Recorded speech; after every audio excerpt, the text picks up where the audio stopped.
Hey there, and welcome to Crime for Sleep. I know you're having trouble falling asleep, so let me keep you company with true crime stories from around the world. Before we dive in, I'm curious, where did you first hear this one? If you enjoy these stories, don't forget to like, comment, and subscribe. Now get comfortable, and let's get into tonight's case. Crime 1, the old farmhouse had one locked room no one could explain. When they forced it open, they found a walk-in closet filled with wedding dresses, 22 of them, all in pristine condition. Pinned to the last one was a faded note. She said yes, but she lied. Millbrook, Pennsylvania wasn't a place where much happened. The small town, nestled between rolling hills and dense forests, had always been a quiet corner of rural America where residents knew each other by name and left their doors unlocked at night. That changed in the autumn of 2019 when realtor Diane Stevens got a call about listing the Hargrove property. The Hargrove farmhouse had stood on the outskirts of town for over a century. Charles Hargrove, the last known occupant, had lived there alone for decades after his mother passed away in the late 1980s. He kept to himself, rarely ventured into town, and when he did, exchanged few words with anyone. Locals described him as odd but harmless, a fixture of the community who never quite belonged to it. When Charles died at age 73 from what appeared to be natural causes, no immediate family came forward. It took county officials 6 months to track down a distant cousin in Oregon who inherited the property and immediately wanted to sell it. The house was in remarkable condition, Diane would later tell investigators. For a man living alone for so long, everything was meticulously maintained. The kitchen looked like it was from the 1970s, but it was spotless. The living room had furniture covered in plastic. It was like a time capsule. But there was one peculiarity that Diane couldn't explain to her client, a room on the second floor that remained locked. No key could be found among Charles's possessions. I told the cousin we'd need to get a locksmith before listing the property, Diane recalled. We needed to know what was in there, could be water damage, mold, anything that might affect the sale. The locksmith arrived on a Tuesday morning. The weather had turned cold, and a light fog hung over the fields surrounding the farmhouse. Jim Kendall had been opening locked doors in Millbrook for 30 years, but something about this job made him uneasy. The lock was strange, he would later say. Not old like the rest of the house. It was a high-security deadbolt, the kind you'd see on an external door, not an interior room. Whoever installed it didn't want anyone getting in. When the door finally swung open, the small gathering, Diane, Jim, and 2 representatives from the county, stood silent for nearly a full minute. None of them had expected what they found. A walk-in closet, meticulously organized, containing 22 wedding dresses arranged chronologically from what appeared to be styles from the 1970s through the early 2000s. Each dress hung in its own clear garment bag. Each had a small tag with a date, no names, just dates. And pinned to the last dress, a simple satin gown with a modest train dated October 17, 2003, was the handwritten note that would launch a multi-state investigation. She said yes, but she lied. Detective Laurel Morgan received the call around noon. At 43, she had spent 15 years with the Pennsylvania State Police, the last 5 in the Criminal Investigation Division. Millbrook fell within her jurisdiction, though she rarely had reason to visit. My first thought was that we were dealing with some kind of fetish, Detective Morgan would later write in her case notes. A lonely old man with a wedding dress collection, unusual but not necessarily criminal. The note changed everything. Within hours, the farmhouse became an active crime scene. Forensic technicians carefully removed each dress for examination. Records of missing persons were pulled for 5 surrounding states. The dates on the dresses, ranging from May 12, 1979 to October 17, 2003, became the focus of intense scrutiny. Charles Hargrove's past unfolded slowly through interviews with neighbors and examination of old records. He had worked as a traveling salesman for a pharmaceutical company until his retirement in 2005. His territory had covered parts of Pennsylvania, Ohio, West Virginia, and Maryland. He never married, had no known long-term relationships, and according to his employment records, had an exemplary work history with regular travel throughout the region. He was the perfect invisible man, Morgan noted. Respectable job, kept his house nice, paid his taxes. Nothing that would make you look twice. The investigation took its first significant turn when forensic analysis revealed trace evidence on several of the dresses. Despite their pristine appearance, 5 dresses contained microscopic blood spatter, carefully cleaned but detectable under laboratory conditions. 3 others had human hair that didn't match the same DNA profile. Meanwhile, another team cross-referenced the dates on the dresses with missing persons reports. The first match came 3 weeks into the investigation. Elaine Hoffman, 26, reported missing from her apartment in Pittsburgh on May 14, 1979, 2 days after the date on the first dress. Elaine had told her roommate she was meeting someone for dinner, a man she'd recently met who worked for a pharmaceutical company. She never returned. Her case had gone cold decades ago, with investigators at the time focusing on an ex-boyfriend who had a solid alibi. As the investigation progressed, 7 more matches emerged. All were women between 23 and 35. All had disappeared within days of the dates marked on the dresses. All cases had gone cold. None of the bodies had ever been found. The discovery that shook even the most seasoned investigators came in Charles's basement. Behind a false wall, accessible only through a crawl space hidden by shelving, investigators found a metal box containing personal effects, driver's licenses, credit cards, small pieces of jewelry, items belonging to women who had vanished, items that could be kept as trophies. We believe Charles Hargrove may be responsible for at least 8 murders over a 24-year period, Detective Morgan announced at a press conference 6 months into the investigation. We're still working to identify the victims connected to the remaining 14 dresses. But the case wasn't so straightforward. As investigators dug deeper into Charles's past, inconsistencies emerged. During 3 of the disappearances, pharmacy company records showed Charles was demonstrably elsewhere, with signatures on delivery forms and hotel receipts placing him hundreds of miles away. Then came the journal, discovered in a safe deposit box listed in Charles's will, with instructions that it be opened only after his death. The journal contained entries spanning 30 years, with descriptions of wedding dresses, dates, and locations, but nothing that explicitly connected him to any crimes. One entry particularly troubled investigators. "I didn't want any of this. I keep them for her. I keep my promises." The question that haunted Detective Morgan, who was her? The answer emerged gradually from Charles's childhood. County records revealed that his mother, Eleanor Hargrove, had been briefly institutionalized in 1965 when Charles was 19. Her diagnosis, delusional disorder with paranoid features. She had been convinced that young women were trying to steal her son away. Interviews with elderly neighbors revealed more.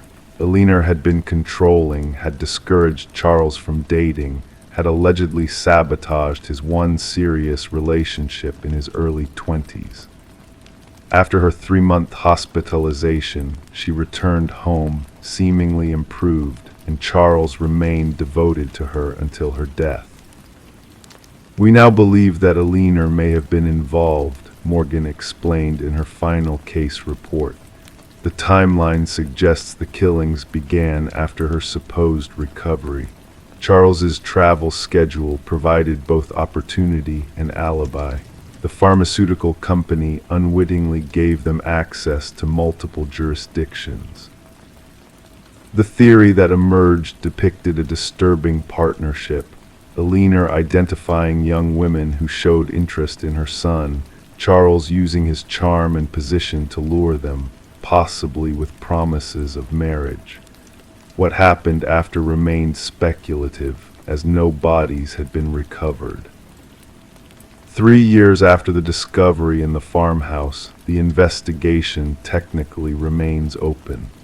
14 of the 22 dresses have never been connected to specific victims. Ground-penetrating radar detected anomalies on the farmhouse property, but excavations revealed only animal remains. Charles Hargrove took most of his secrets to the grave. The farmhouse stands empty, impossible to sell now, slowly decaying. Locals avoid it, claiming they can sometimes see movement in the upstairs windows at night. In Millbrook, doors are now locked after dark. Parents keep closer watch on their children, and Detective Morgan keeps a photograph of the closet with its 22 wedding dresses on her desk, a reminder of the cases still unsolved, the families still waiting for answers. The dresses themselves remain in evidence storage, pristine and ghostly under the fluorescent lights, each representing a broken promise, each holding secrets that may never be fully revealed. As for the note, she said yes, but she lied.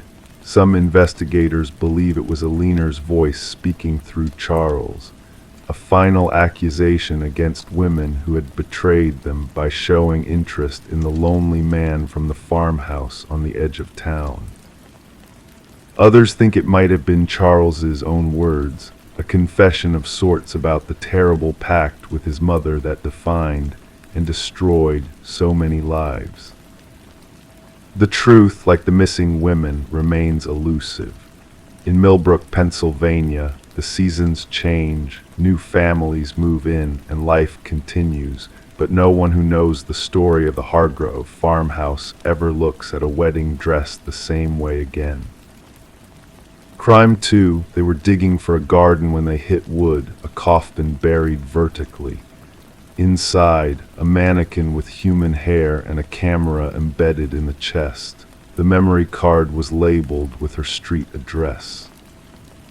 It was an unseasonably warm April afternoon in Millfield, Connecticut, when Sarah Newell decided to finally start the vegetable garden she'd been planning since purchasing her colonial-style home last fall. The 34-year-old elementary school librarian had moved to the quiet suburb from Boston, seeking the tranquility that had eluded her in the city. Her modest plot on Oakwood Lane sat at the end of a cul-de-sac, backing onto a small patch of woodland that separated the residential area from the older, historical part of town. The previous owners, an elderly couple who had relocated to Florida, had left the backyard largely untended. Wild grass and weeds had overtaken what was once, according to the real estate listing, a charming garden space. Sarah's spade cut through the soft earth easily, the soil dark and rich beneath the neglected surface.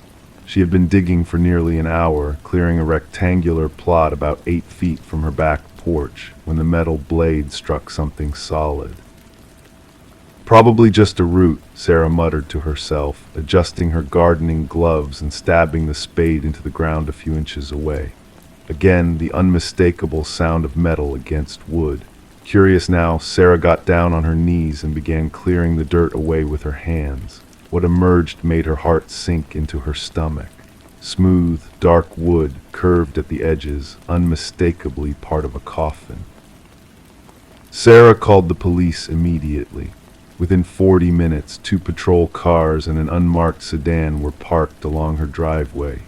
Detective Marcus Holland, a veteran of Millfield's small police department, arrived shortly after. With his salt and pepper hair and steady gaze, he had the kind of reassuring presence that made Sarah feel slightly less unnerved by what was unfolding in her backyard. "We'll need to excavate carefully," Detective Holland explained, as a small team of officers cordoned off the area with yellow police tape. "This could be historical. Millfield has burial grounds dating back to the 1700s, though none documented in this particular area." By sunset, what they had uncovered defied any simple historical explanation. The coffin was modern, manufactured within the last decade according to the forensic technician who arrived, and had been deliberately placed vertically in the ground as if standing upright. This unusual positioning had allowed it to be buried in a relatively small hole, only about 4 feet deep. When they finally opened the coffin, the collective breath of everyone present seemed to freeze in the cooling evening air. Inside was not a human body, but a mannequin dressed in a simple white dress. The mannequin's face was eerily realistic, with glass eyes that reflected the flashlight beams in the growing darkness. Most disturbing was the hair, real human hair, blonde and shoulder-length, attached to the plastic scalp with meticulous care. But what sent a chill down Detective Holland's spine was what had been embedded in the mannequin's chest. A small digital camera, its lens pointing outward through a circular hole cut in the white dress. "There's a memory card," one of the officers noted, carefully removing the small rectangular chip from the camera. Written on a piece of masking tape wrapped around the card was an address, 1422 Elmwood Drive. Sarah's address. Detective Holland insisted that Sarah stay elsewhere that night. She called her sister in New Haven, who arrived an hour later to pick her up. As Sarah packed an overnight bag, Holland asked questions about the previous owners, about any strange occurrences since she had moved in, about anyone who might have shown unusual interest in her or her property.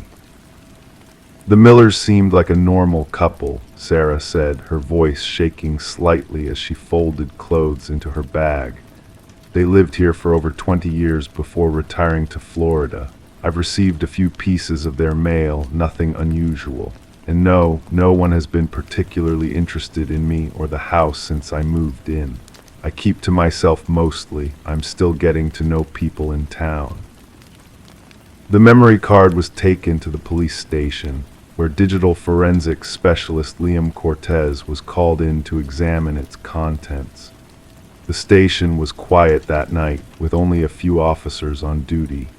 Detective Holland watched over Liam's shoulder as he carefully inserted the card into a computer isolated from the department's network, standard procedure when dealing with unknown digital evidence. "It's encrypted," Liam said after several attempts to access the files. "Professionally done, too. This isn't amateur hour. It'll take time to crack." While the technical team worked on the memory card, Detective Holland began the process of contacting the previous owners. Frank and Alina Miller were initially confused by the late-night call, then horrified as Holland explained what had been found on their former property. "We never noticed anything unusual in that yard," Frank insisted, his voice crackling over the phone line. "We didn't do much gardening in the later years, I admit. My back wasn't what it used to be, but we mowed that lawn every week during the growing season for 2 decades. There was never any sign of disturbed earth." Holland pressed further. "Did you ever notice anyone taking unusual interest in your property? Anyone watching the house or asking questions about it?" There was a pause on the line, followed by muffled conversation between Frank and his wife. Then Aliner's voice came on the phone. There was that man who used to walk his dog past our house. Every day, same time, for maybe 6 months before we moved. He would stop sometimes, let his dog sniff around near the edge of our property. We didn't think much of it. People walked their dogs after all. Can you describe him? Holland asked, pen poised over his notepad. Middle-aged, maybe early 50s, thin, always wore a baseball cap, had a large black dog, a Labrador, I think. It wasn't much to go on, but it was something. The next morning, Holland expanded the investigation, ordering a thorough search of Sarah's entire property and interviewing neighbors along Oakwood Lane.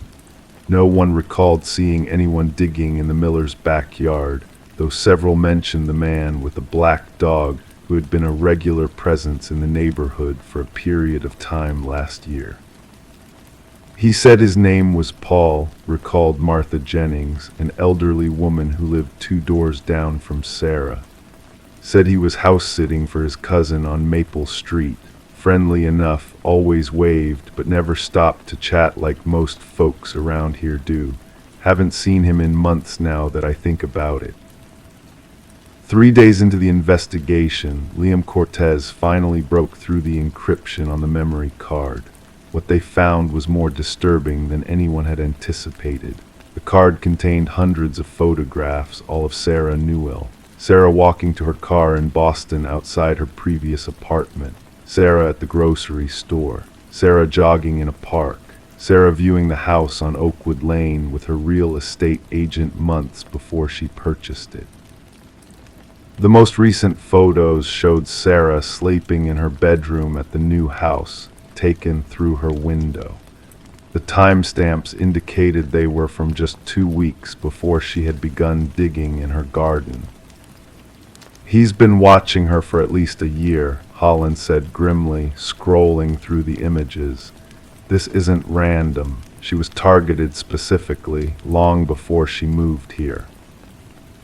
The investigation now took on a new urgency. Sarah was placed under police protection while detectives combed through her life, looking for connections to anyone who might harbor an obsession with her. Her ex-boyfriends were investigated and cleared. Colleagues from the school where she worked were interviewed. Students' parents were discreetly questioned. It was a former coworker from Sarah's previous job at the Boston Public Library who provided the first real lead. There was this one patron who always seemed to be there when Sarah was working, explained Diane Martinez, the head librarian. He would request help finding obscure books, always from Sarah specifically. It got to the point where I noticed and asked her about it. She said he was harmless, just socially awkward. When shown a composite sketch based on the descriptions of the man with the dog, Diane's eyes widened. That could be him. He always wore a cap indoors, which I thought was odd for a library. I remember because I had to remind him once about our no-hats policy. The man was identified as Paul Denton, a 53-year-old former photography teacher who had been dismissed from a community college in Rhode Island 3 years earlier after female students complained about his inappropriate attention. He had no criminal record, but his dismissal had been handled quietly by the college, with no formal charges filed. Detective Holland obtained a warrant to search Denton's last known address, an apartment in a neighboring town about 20 miles from Millfield. The apartment was empty. Denton had moved out 2 months earlier, according to the landlord. But in the basement storage unit assigned to his apartment, they found something chilling.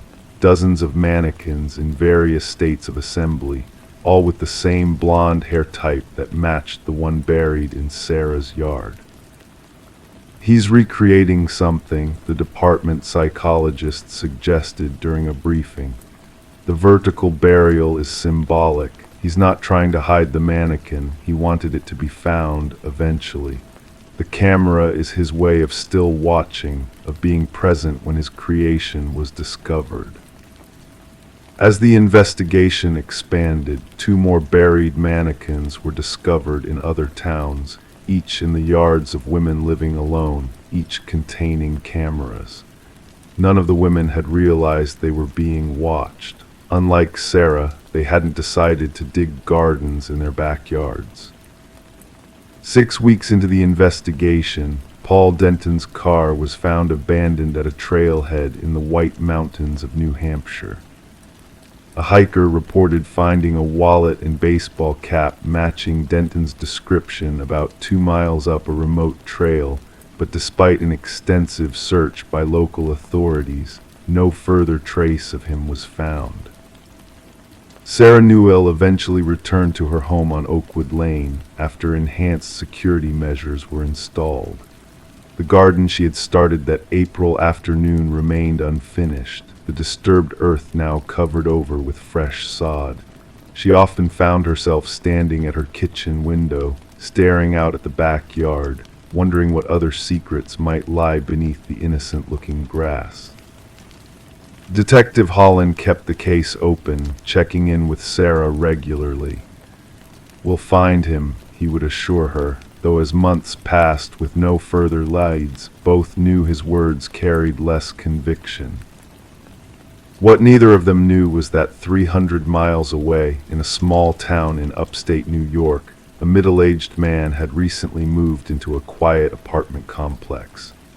The residents knew him as James, a friendly but private man who had taken up residence in Unit 7B. He didn't own a dog now, but he had mentioned to the property manager that he was thinking of getting one soon.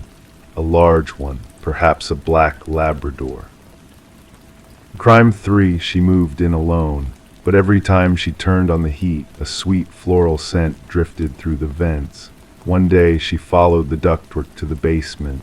Inside a crawlspace, a woman's purse filled with expired lipstick and a blood-stained scarf.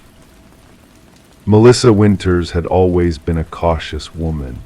At 32, she'd saved enough from her accounting job to purchase her first home, a modest 2-bedroom craftsman built in 1943 on the quiet outskirts of Oak Ridge, Minnesota. The realtor had mentioned the house's unique character and rich history, phrases Melissa would later replay in her mind during sleepless nights. It was September 2018 when she moved in, just as the leaves were beginning to turn.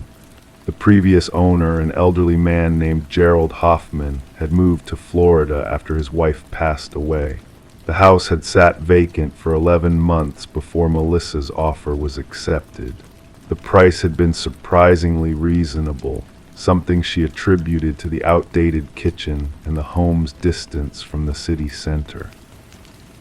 The neighbors kept to themselves. On the right lived the Petersons, a middle-aged couple who exchanged polite waves but rarely ventured beyond their well-maintained yard. To the left stood a rental property that cycled through tenants every year or so. Across the street, a retired schoolteacher named Alina would occasionally bring over baked goods, always careful not to overstay her welcome. "I didn't know the Hoffmans well," Alina told Melissa during one such visit 3 weeks after she moved in. "They were private people. Mrs. Hoffman, Lillian was her name. I hadn't seen her for nearly a year before Gerald said she'd moved to her sister's place. Then, not long after, he sold the house and left for Florida." Melissa nodded politely, not particularly interested in the house's previous occupants. She was focused on making the space her own, repainting the walls a soft gray, replacing the outdated lighting fixtures, and planning for larger renovations in the spring. October arrived with an unexpected cold snap. One evening, as the temperature dipped below freezing, Melissa turned on the central heating system for the first time. The old furnace in the basement rattled to life, sending warm air through the network of ducts that ran throughout the house. That was when she first noticed it, a sweet, floral scent drifting from the vents, not unpleasant, but distinct. Like perfume, expensive perfume, with notes of jasmine and something heavier, something muskier underneath. At first, Melissa assumed it was residual cleaning product from when she'd had the ducts professionally cleaned before moving in. She opened a few windows to air out the house, then went to bed thinking nothing more of it. The next morning, the scent was gone, but 3 days later, when the temperature dropped again and she once more activated the heating system, the fragrance returned, stronger this time. It seemed to Melissa that it was most noticeable in the hallway leading to the second bedroom, the one she used as a home office. "It's probably just us burning off the heating elements," her friend Kylie suggested during their weekly phone call. "My cousin's place did the same thing when she first moved in." Melissa accepted this explanation, though something about the perfume smell lingered in her thoughts. It wasn't a mechanical odor, it was distinctly feminine, like someone had sprayed perfume directly into the vents. November brought the first snow, and with it, the necessity of running the heat almost constantly. The scent became a regular part of Melissa's home environment. Sometimes she would wake in the night to find it stronger than usual, as if someone had just walked through her bedroom wearing the fragrance. On these nights, she would lie awake, listening to the old house settle and creak, watching shadows play across her ceiling. She began to research the scent online, trying to identify the specific perfume. After sampling testers at several department stores, she found it, Chanel No. 5, a classic and expensive fragrance that had been around since the 1920s. Mrs. Hoffman always wore Chanel, Eleanor mentioned casually when Melissa brought over some mail that had been delivered to her house by mistake. Said it was the only thing her husband ever gave her that she truly loved. Something about the comment made Melissa uncomfortable. She began to ask more questions about the Hoffmans, learning that Gerald had been a quiet man who worked as an accountant just like her. Lillian had been 20 years younger than her husband, a former model who had given up her career when they married in 1999. "No one saw much of her those last few years," Eleanor said, her voice dropping slightly. "Gerald always said she was unwell, migraines, I think. Then one day he just mentioned she'd gone to stay with her sister in Chicago. Must have been, sometime in early 2017. December arrived, bringing with it holiday decorations throughout the neighborhood and increasingly disturbing dreams for Melissa. In these dreams, she would follow the scent of perfume through unfamiliar hallways that somehow existed within her house, calling out for someone whose name she couldn't quite remember upon waking. It was the week before Christmas when the heat stopped working properly. The vents in the living room and kitchen still functioned, but her bedroom and office remained cold. Reluctant to pay for emergency holiday repair rates, Melissa decided to investigate herself. She descended into the basement with a flashlight, following the main trunk line of the ductwork to see if she could locate any obvious issues. The basement was unfinished, with concrete floors and exposed beams overhead. The ductwork ran along the ceiling in a complex network, disappearing into walls and floors. As she traced the path toward her office, Melissa noticed a section of the basement wall that looked different from the rest, newer concrete, not quite matching in color or texture. Behind this wall was a crawl space, not indicated on any of the house plans she'd received during the purchase. Using a hammer from her toolbox, Melissa carefully chipped away at a corner of the newer concrete until she created an opening large enough to shine her flashlight through. The beam illuminated a small space, perhaps 4 feet wide and 6 feet deep. At first, Melissa saw nothing unusual, just dirt, floor, and cobwebs. Then her light caught something reflective, the metal clasp of a purse. With trembling hands, she widened the hole and reached in, pulling out a dusty designer handbag. The brand was easily recognizable, Gucci, from several seasons ago. Inside, she found a wallet containing ID cards for Lillian Hoffman, several tubes of expensive but expired lipstick, a compact mirror, keys to Mercedes that Melissa had never seen in the neighborhood, and a silk scarf, once white, now stained with what appeared to be dried blood. The perfume scent was overwhelming now, emanating from the purse itself, as if the bag had been doused in the fragrance. Melissa dropped it, backing away, her mind racing. That night she called the police. The investigation that followed revealed more than just Lillian's purse. After obtaining a warrant, forensic teams dismantled the crawlspace entirely, finding human remains buried beneath the dirt floor. Dental records confirmed they belonged to Lillian Hoffman, who had never gone to Chicago, had never left the house at all. Gerald Hoffman was located in a retirement community in Sarasota, Florida. When confronted with the evidence, he showed no surprise, no emotion at all. His confession came easily, as if he'd been waiting years to tell someone. She was leaving me, he told detectives in a recorded interview. After 20 years, she was going to leave me for her personal trainer. She'd already packed her bag. That purse, she treasured that purse more than anything I ever gave her, except the perfume. She loved the perfume. According to Gerald, the argument had escalated quickly. Lillian had sprayed herself with Chanel No. 5, preparing to meet her lover, when Gerald struck her with a heavy crystal ashtray. He buried her body in the basement crawlspace, sealed it with fresh concrete, and told everyone she had gone to stay with a non-existent sister. I couldn't bear to throw away her things, he admitted. That purse, she loved that purse. Gerald Hoffman was charged with second-degree murder and is currently serving a 25-year sentence in the Minnesota State Correctional Facility. Melissa Winters never spent another night in the house. She sold it at a loss 6 months later, disclosing its history to the new owners, a young couple who claimed they didn't believe in ghosts or bad energy.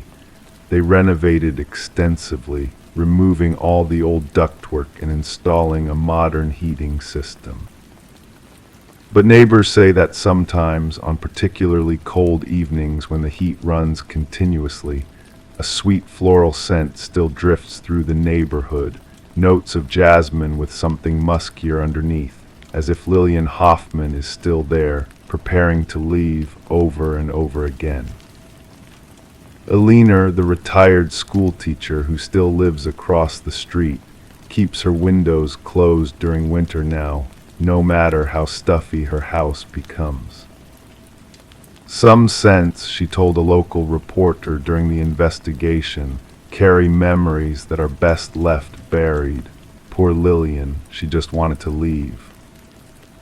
Crime 4, she opened her closet and froze. A pair of muddy boots had been placed neatly beside hers. They were her size.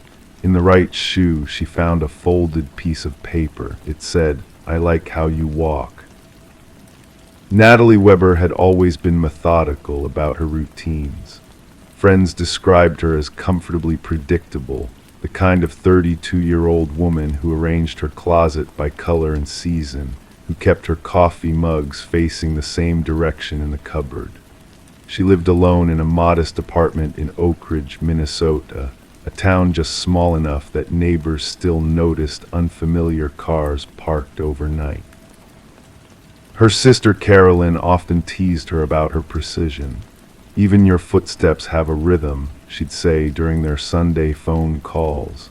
Natalie had indeed developed a distinctive gait, quick, purposeful steps that echoed through the hallways of Oak Ridge Elementary, where she taught 3rd grade. Her students could hear her coming before she rounded the corner. For 8 years, Natalie's life had followed a reassuring pattern. Weekday mornings at school, evenings at home with a book or preparing lesson plans, weekends divided between errands and occasional dinners with the few close friends she maintained since college. She rarely deviated from these patterns. Regularity made her feel safe. September in Minnesota brought the first hints of autumn. Natalie had just switched her closet from summer clothes to fall when she first noticed something amiss. It was subtle, a scarf that seemed slightly moved, a sweater folded differently than she remembered. She dismissed these observations as fatigue from long school days. On the evening of September 12, 2023, Natalie returned from a parent-teacher conference that had run late. The school parking lot had been nearly empty when she left, just her Honda Civic and the janitor's truck remaining under the dim security lights. She remembered checking her mirrors several times on the drive home, a nagging feeling of being watched making the back of her neck prickle. She followed her usual routine, hanging her jacket in the entryway closet, setting her purse on the kitchen counter, brewing chamomile tea. Nothing seemed out of place until she went to her bedroom to change into comfortable clothes. The closet door was slightly ajar. She was certain she had closed it that morning. The slight draft from her window often caused it to creak if left open. Pulling the door wider, Natalie's breath caught in her throat. There, among her neatly arranged footwear, sat a pair of women's hiking boots she didn't recognize. They were caked with reddish mud, placed with careful precision beside her own shoes. They appeared to be exactly her size. With trembling hands, Natalie noticed something protruding from the right boot, a folded piece of lined paper, the kind taken from a standard notebook. The message inside, written in neat, controlled handwriting, consisted of just 5 words: "I like how you walk." Detective Marcus Holloway received the call at 9:17 p.m. By the time he arrived at Natalie's apartment, she had touched nothing else, sitting rigidly on her living room sofa, arms wrapped around herself. The responding officer had already secured the scene. "Could they belong to a friend?" Holloway asked gently, examining the boots now contained in an evidence bag. "Someone who might have changed shoes at your place recently." Natalie shook her head. "I don't have people over often, and I would remember those." Her voice was steady, but her hands wouldn't stop shaking. "Someone has been in my apartment, detective. Someone has been watching me." The investigation revealed no signs of forced entry. Natalie's spare key, which she kept hidden under a decorative rock near her back porch, remained untouched. Nothing was missing, no electronics, no jewelry, no cash from the emergency envelope she kept in her desk drawer. Just the addition of boots that weren't hers and a note. Security cameras in the apartment complex had been out of order for maintenance that week, a coincidence that Holloway found troubling. Neighbors reported seeing nothing unusual, though elderly Mrs. Kelsey from across the hall mentioned a carpet cleaning service van parked in the visitor section earlier that day. "Did anyone schedule carpet cleaning?" Holloway asked the building manager. "Not through us," he replied, scrolling through his maintenance log. "Residents sometimes hire outside services, but they're supposed to notify the office." The mud on the boots yielded the first concrete lead. Analysis determined it contained mineral composition specific to the riverbank areas near Willow Creek Park, about 3 miles from Natalie's apartment. The park had been partially closed for trail maintenance, with only the eastern paths remaining open to the public. Natalie's routine didn't include visits to Willow Creek. She preferred the paved walking path at Memorial Park, closer to her home. School security footage showed nothing unusual in the days preceding the incident. Natalie arrived and departed at her normal times. No unfamiliar figures lingered near her classroom or car. Yet when Holloway interviewed her colleagues, a detail emerged from Brenda Morales, the school librarian. There was a man asking about her, Brenda recalled, frowning. About 2 weeks ago, said he was thinking of enrolling his daughter and heard great things about Ms. Weber. Wanted to know her schedule, which I thought was odd. I just told him to contact the front office. Can you describe him? Holloway asked. Average height, I guess, dark hair, wore a green jacket, nothing remarkable except, she paused, except his shoes. They were unusually clean, like he'd just bought them. I remember thinking it was strange because it had been raining all day, but they looked pristine. The description was too vague to generate a suspect profile, but it added to Holloway's growing concern. Someone had been collecting information on Natalie, studying her movements, learning her patterns. 3 days after finding the boots, Natalie noticed her mail had been opened and carefully resealed. Small items in her apartment seemed shifted, a photo frame turned slightly, her toothbrush in a different position than she remembered leaving it. She began staying with her sister Carolyn, unable to feel safe in her own space. She's falling apart, Carolyn told Holloway during a follow-up interview. She's always double-checking doors now, looking over her shoulder. This isn't just about boots anymore. Someone's trying to break her mentally. On September 21st, 9 days after the boot incident, Natalie received a text message from an unknown number. New shoes soon. The blue ones would look nice with your Wednesday outfit. Natalie hadn't worn blue on Wednesdays in months. The phone number traced back to a prepaid cell purchased with cash at a convenience store 30 miles away. Store security footage showed a person in a baseball cap and surgical mask, standard pandemic attire that made identification impossible.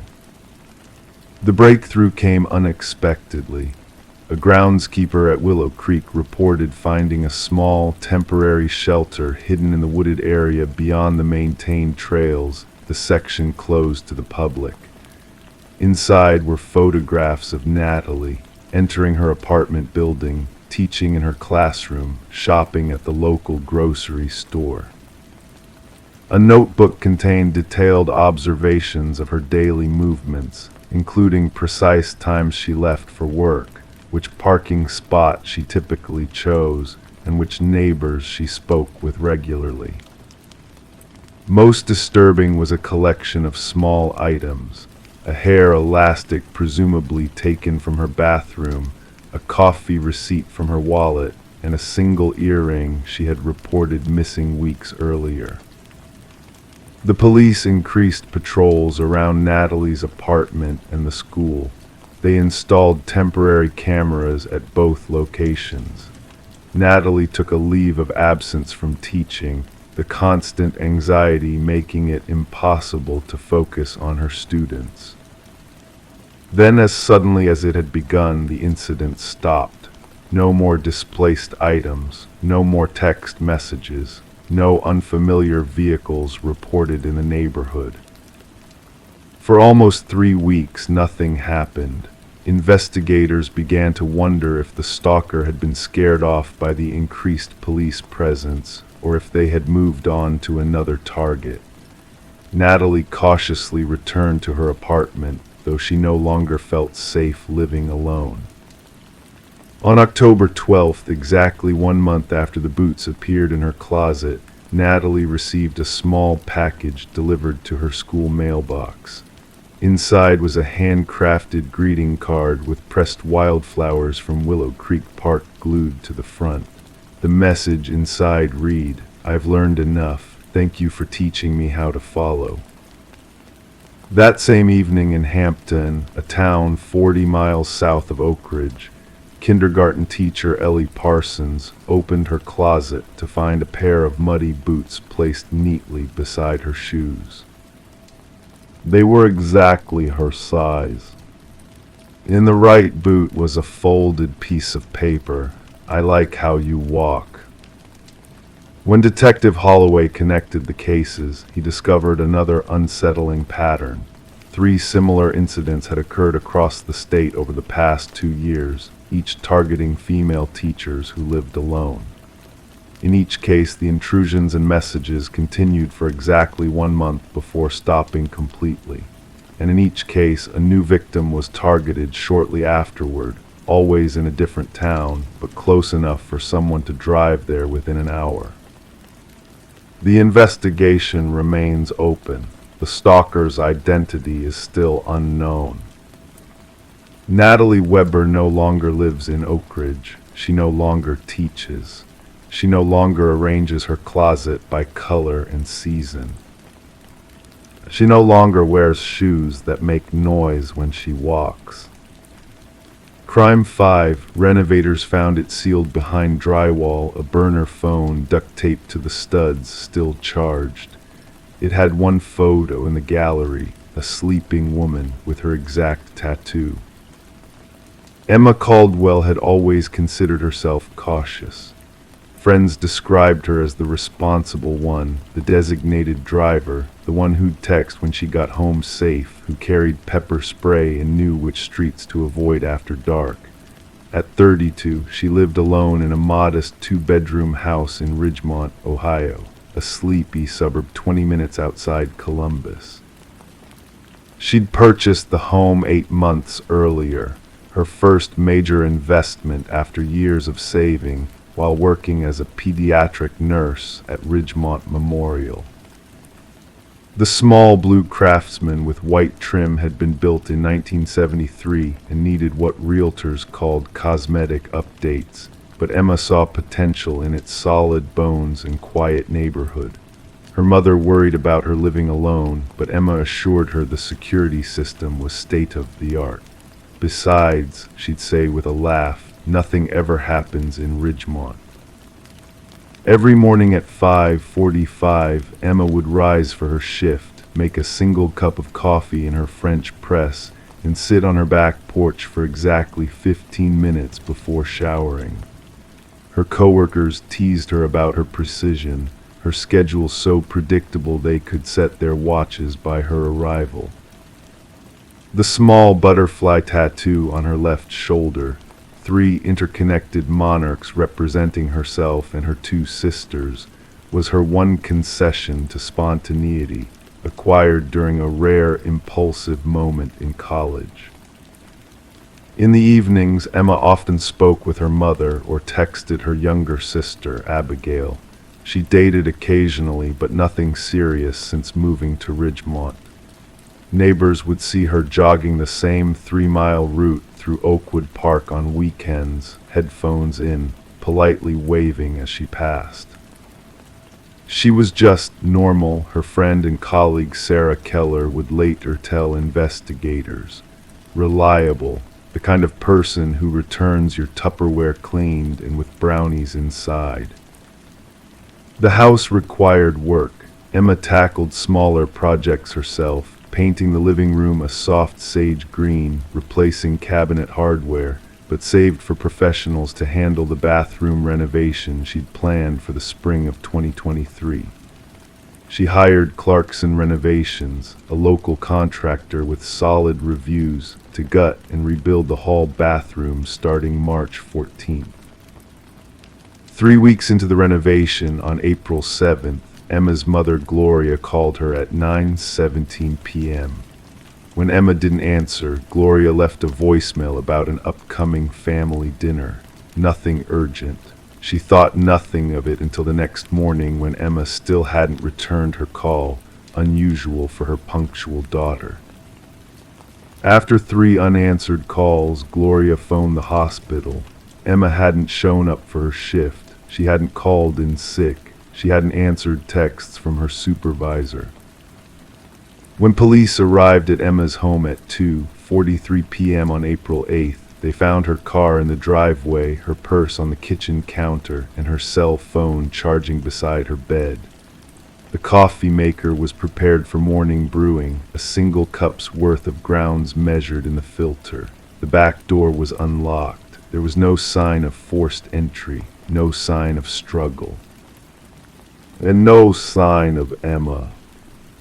Detective Marcus Reynolds, a 14-year veteran of the Ridgemont Police Department, noted the eeriness of the scene in his initial report. Residence appears as if occupants stepped out momentarily with intention to return. Personal items intact, including wallet containing $73 cash and all credit cards. Bed made. No clothing appears to be missing. The bathroom renovation was mid-progress, the old fixtures removed, new drywall partially installed, tools left neatly arranged on a blue tarp. Neighbors reported seeing the renovation van parked outside around 4:30 p.m. the previous day, but nothing unusual. A search of the surrounding area yielded nothing. Emma's phone showed no suspicious messages, no unusual calls. Her bank accounts revealed no unusual activity. Her social media accounts, limited to occasional posts about her niece or her gardening efforts, showed nothing concerning. For 3 days, police investigated while volunteers combed nearby wooded areas. Flyers with Emma's smiling face appeared on telephone poles and in shop windows throughout Ridgemont. Local news ran segments asking for information. The hospital where Emma worked offered a $10,000 reward for information leading to her whereabouts. On day 4, Jason Clarkson, owner of Clarkson Renovations, resumed work on Emma's bathroom. "We didn't want to," he later explained, "but police said we could continue. They'd already processed the scene. I guess they thought routine might help, like she might just come home." 2 hours into the workday, Marco Ruiz, one of Clarkson's workers, made an unsettling discovery while removing a section of old drywall that separated the bathroom from an adjacent linen closet. "I was taking down this section by the closet, and I felt something weird behind it," Marco later told Detective Reynolds. "At first I thought it was a dead rat or something, but then I saw the tape." Secured to a wall stud with silver duct tape was a cheap prepaid phone, commonly called a burner phone. The phone was switched off, but remarkably, still held a partial charge when Marco powered it on. There were no contacts saved, no call history, no text messages. Only a single photo in the gallery, a woman sleeping, her face partially turned away from the camera, the bedspread blue and unfamiliar. But clearly visible on her exposed left shoulder was a tattoo of 3 interconnected butterfly monarchs, identical to Emma's. The timestamp on the photo read 2:14 a.m., March 17th, 3 days after the renovation had begun. "It doesn't make sense," Gloria Caldwell said when detectives showed her the photograph. "That's Emma's tattoo, I'm certain, but that's not her bedroom. Those aren't her sheets. Where was this taken, and why would someone hide the phone?" Jason Clarkson provided records of all employees who had worked on Emma's renovation. He employed 8 workers, all of whom had been with the company for at least 2 years. None had criminal records beyond minor traffic violations. All consented to interviews and searches of their homes. "I've known these guys for years," Clarkson insisted. "They're family men. They couldn't do something like this." The investigation expanded. Digital forensics recovered nothing else from the burner phone, no fingerprints, no metadata beyond the photo timestamp. The phone had been purchased with cash at a convenience store 15 miles away 6 months earlier. The store's security footage had long been overwritten. Emma's laptop revealed standard browsing history, nursing research, Netflix, online shopping, but also something curious. She had searched how to tell if someone has been in your house and security cameras affordable a week before her disappearance.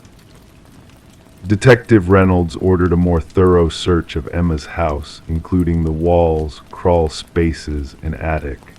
They found nothing else hidden, no secret messages, no signs of disturbance. Then came the neighbor's doorbell camera footage. Mrs. Abernathy, who lived across the street, had a security camera that captured a slice of Emma's front yard. Most days showed nothing unusual: Emma leaving for work, occasional deliveries, the renovation van. But reviewing footage from 2 weeks before Emma's disappearance, technicians noticed something odd. At 3:47 a.m. on March 23rd, a figure crossed briefly through the camera's field of view, approaching Emma's house. The figure wore dark clothing and kept their head down, features indistinguishable in the low-quality night footage. The person didn't return through the camera's range.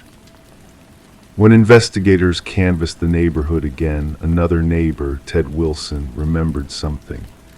About a month ago, maybe more, I was walking my dog late. I have insomnia, and I saw headlights. A car parked down the block, just sitting there, lights off after a minute. I didn't think much of it. People have visitors, you know, but it was late, after midnight. Wilson couldn't recall the car's make or model, just that it was dark-colored, maybe blue or black. The renovation crew continued to be the focus of the investigation. While all had alibis for the night of Emma's disappearance, the timeline became murkier regarding who had access to her home during the weeks prior. These jobs, people come and go, Clarkson explained. Someone's sick, someone else fills in. We're at the mercy of scheduling and other jobs running long. 5 weeks into the investigation, with Emma still missing, police received an anonymous call. The caller, voice disguised, said only, "Check the Westlake Motel, room 18, March 17th. The call lasted 9 seconds. The Westlake Motel, a budget establishment on the outskirts of Columbus, kept minimal records and had no security cameras. The night clerk from March remembered nothing unusual. Room 18 had been rented to a John Smith, who paid cash and left no identification. But the motel's cleaning staff remembered something: the blue bedspread that had been in room 18 until it was replaced in early April. The same blue bedspread visible in the photo of the sleeping woman with Emma's tattoo. 6 weeks after Emma's disappearance, Detective Reynolds received a letter at the station, unmarked except for his name. Inside was a key to a storage unit at Summit Self-Storage, 5 miles from Emma's home. The unit contained nothing but a single chair, a camera tripod, and a laptop. When digital forensics processed the laptop, they found it had been completely wiped, except for a single text file in the document's folder labeled Watching TXT. The file contained dates and times, cryptic notes. Feb 12, 6:12 a.m. Coffee routine. Lace on right shoe untied. Feb 18:10, 34 p.m. Bathroom light on 47 minutes. Feb 26:3, 15 a.m. Checked window again, still secure. Mar 9, 11:22 p.m. Phone call 18 minutes. Sister. Mar 12, all day preparations complete. Mar 17:2, 14 a.m. Perfect opportunity. Then finally, April 7, she noticed today. She knows, time to move. The investigation expanded yet again. No fingerprints on the laptop or storage unit key. The storage unit had been rented under a false name with cash. The trail went cold. 8 weeks after her disappearance, while executing another search warrant at Emma's home, officers found something they'd previously missed: a small notebook tucked between the mattress and box spring of her bed. Inside, in Emma's handwriting, Someone's been here again, nothing taken, but things moved slightly. The coffee mug in a different cabinet, my running shoes aligned too perfectly. Am I losing my mind? Maybe Mom's right about this place. After the bathroom's done, I should consider selling. I feel watched. The final entry, dated April 7th, found something disturbing today while looking for extra towels. Going to call Marcus tonight after I think it through. This isn't paranoia anymore. Marcus, Detective Reynolds' first name. They had attended high school together 20 years earlier. Emma had never called him. The case remains unsolved. The bathroom renovation was eventually completed. The house sold at a loss. Emma Caldwell's family still distributes flyers on the anniversary of her disappearance. Detective Reynolds keeps the burner phone in his desk drawer, checking it occasionally to see if any new messages might appear. And in Ridgemont, Ohio, residents now double-check their locks before bed, wondering what might be hidden behind their walls and whether someone might be watching as they sleep. Columbus Dispatch, October 14, 2023. Police confirm human remains found in a wooded area 40 miles outside Ridgemont are not those of missing nurse Emma Caldwell. The Caldwell investigation remains active. Anyone with information is urged to contact the Ridgemont Police Department tip line. Crime 6. She thought it was the pipes until the crying turned into whispering. She called a plumber. He unscrewed the drain cover and pulled out a small, rusted charm bracelet tangled in hair. One of the charms had her initials. Rachel Winters had always been the quiet type. As a child, she preferred the company of books to people, something that never really changed as she grew older. In the small town of Oak Ridge, Connecticut, where she'd lived her entire life, she was known as the soft-spoken librarian who kept to herself. At 34, she had settled into a comfortable, if somewhat solitary routine: work at the local library, evening walks by the river, and weekends spent restoring the aging Victorian house she had inherited from her grandmother. The house on Willow Street had stood for nearly a century. Its weathered exterior belied the meticulous care Rachel had put into maintaining its interior. She'd preserved the original hardwood floors, the ornate crown moldings, and the clawfoot bathtub, the latter being her favorite feature.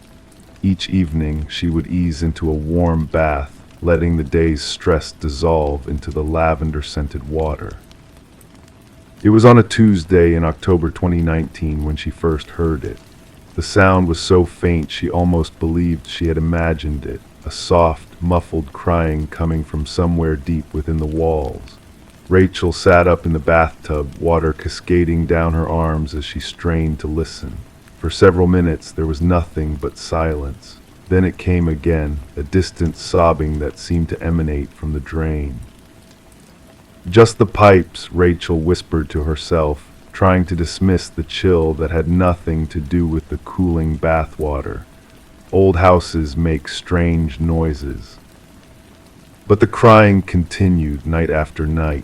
Sometimes it would stop for days, lulling Rachel into believing it had been her imagination all along. Then it would return, slightly louder, slightly clearer. After 2 weeks, Rachel could no longer deny the sound, nor could she ignore that it had changed. What had started as wordless sobbing had evolved into faint, indistinct whispering. On October 30th, Rachel finally called a plumber. Martin Greaves had been servicing the homes in Oak Ridge for over 20 years. His weathered face and calloused hands spoke of decades of wrestling with stubborn pipes and ancient fixtures. "Been having trouble with this old gal, huh?" Martin asked, patting the bathtub's curved edge with a strange reverence. "It's probably nothing," Rachel said, suddenly embarrassed. "Just noises." Martin nodded, unperturbed by her vague explanation. "These old houses, they've got stories to tell. Sometimes they tell 'em through the pipes. Rachel watched as Martin knelt beside the tub, his toolbox open beside him. He worked methodically, unscrewing the drain cover with practiced ease. As the metal grate came free, Martin peered into the darkness, his brow furrowing. "Well, there's your problem," he said, reaching into the drain with a pair of needle-nose pliers. "Something's caught down here." Rachel leaned forward, curiosity overcoming her apprehension. Martin's hand emerged from the drain, the pliers gripping something that glinted dully in the bathroom light. It was a small charm bracelet, tarnished and rusted, tangled in a mass of dark hair. "That's strange," Martin murmured, placing the bracelet on the edge of the tub. Both of them stared at the delicate chain and its 5 charms, a heart, a book, a key, a bird, and a small oval tag. Rachel reached out with trembling fingers, turning the tag to reveal a set of initials, RW. "Rachel Winters," she whispered, her voice barely audible. "Those are my initials." Martin's expression shifted, concern replacing professional detachment. "You ever lose a bracelet like this down the drain?" Rachel shook her head. "I've never owned anything like this." After Martin left, promising to return if the noises continued, Rachel sat at her kitchen table, the bracelet laid out before her. The hair had been carefully separated from the metal links and placed in a plastic bag. Something about the discovery felt wrong, as if a boundary had been crossed between the rational world and something else entirely. That night, Detective Elias Morgan received a call from the Oak Ridge Police Department. A routine background check on Rachel Winters had revealed something unusual. She wasn't the first Rachel Winters to live in a house on Willow Street. 30 years earlier, in 1989, a 7-year-old girl with the same name had disappeared from that very home.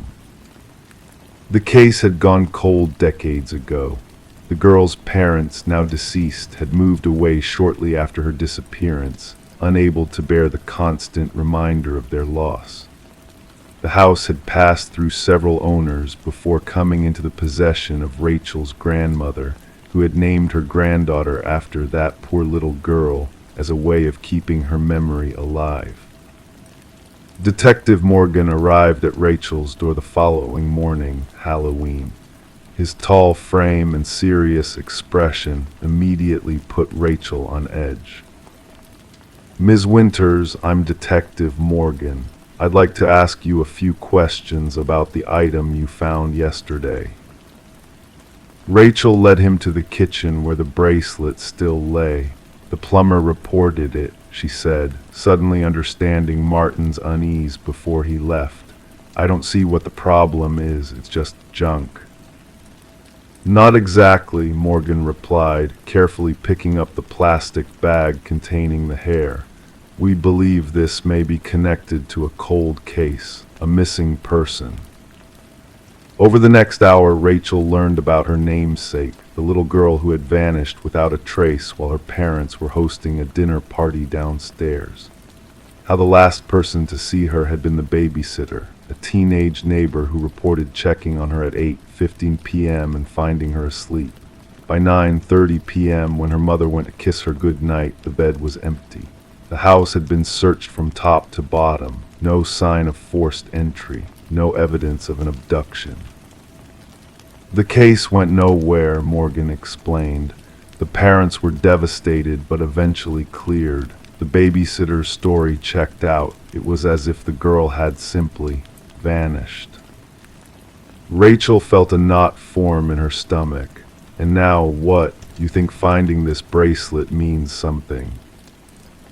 "I think it means we need to take a closer look at your plumbing system," Morgan said with grim certainty.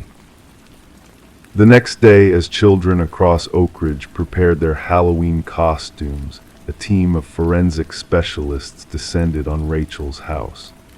They removed sections of pipe from beneath the bathtub, extracting decades of accumulated debris. By afternoon, they had found more than just hair and soap scum, tiny bone fragments, later identified as belonging to a child's hand, emerged from the darkened pipes. Further investigation revealed a hidden space beneath the bathroom floor, accessible only through a small panel in the basement ceiling, a panel that had been painted over countless times, effectively hiding it from casual observation. Inside this space, they found the partial remains of a child, wrapped in a blanket embroidered with butterflies. The case reopened with a vengeance. Old interviews were reviewed, surviving witnesses re-interviewed. The babysitter, now a middle-aged woman named Diane Mercer, still lived in Oak Ridge, working as a real estate agent. She maintained her original statement, though her eyes darted nervously when questioned about that night. "I checked on her at 8:15. She was asleep, that's all I know." The breakthrough came not from forensic evidence, but from a chance discovery in the attic of Rachel's house. While removing insulation to check for additional hidden spaces, a worker found a small diary wedged between the rafters. The faded pink cover bore the name Diane in childish handwriting. Its pages revealed the disturbing truth. Diane, then 15, had developed an obsession with her neighbor's perfect life, their beautiful home, their successful careers, their angelic daughter who shared her middle name.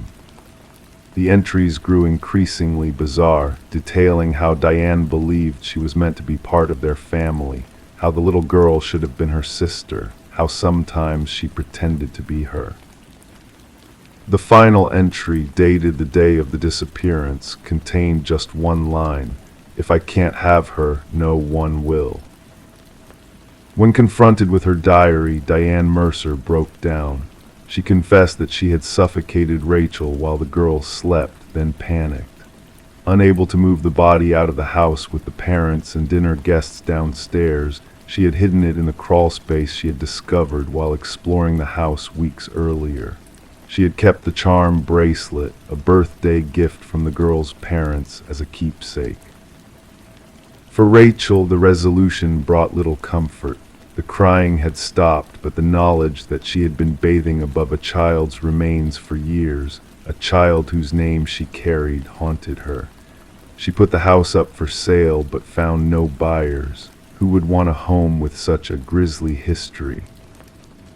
In time, Rachel moved away from Oak Ridge, leaving behind the house and its terrible secrets. But sometimes, in her dreams, she still hears it, the soft crying that turns to whispers calling her name which was never truly hers to begin with. And somewhere in Connecticut, the house on Willow Street stands empty, its rooms silent except for the occasional sound of water moving through old pipes, a sound that to some ears might resemble a child's distant sobs. Note, this is a work of fiction.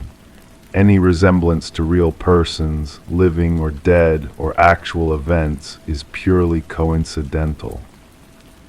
Crime 7, she picked it up from a curb. It looked clean.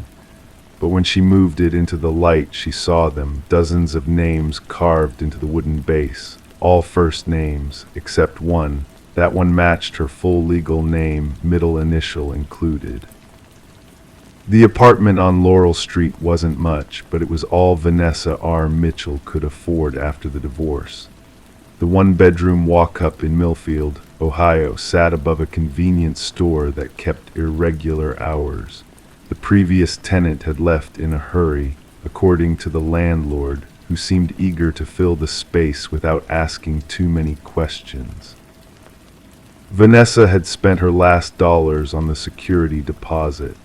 After the movers had dropped off her few remaining possessions, a bed, a dresser, some kitchenware, the emptiness of the small living room became oppressive.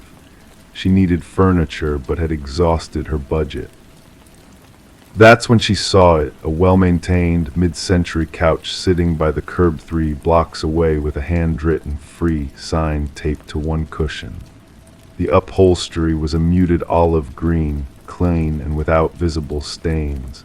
Vanessa couldn't believe her luck. With the help of a neighbor, she managed to carry it up to her apartment before the evening rain began. "Somebody's looking out for you," her neighbor had said before leaving. "Furniture like that doesn't end up on the curb these days." Under the harsh fluorescent kitchen light where they had temporarily placed it, Vanessa noticed the couch's wooden base had unusual markings. Crouching down to examine them, her breath caught in her throat. Dozens of names were meticulously carved into the wood: Lisa, Thomas, Megan, Brian, Jennifer, Kevin.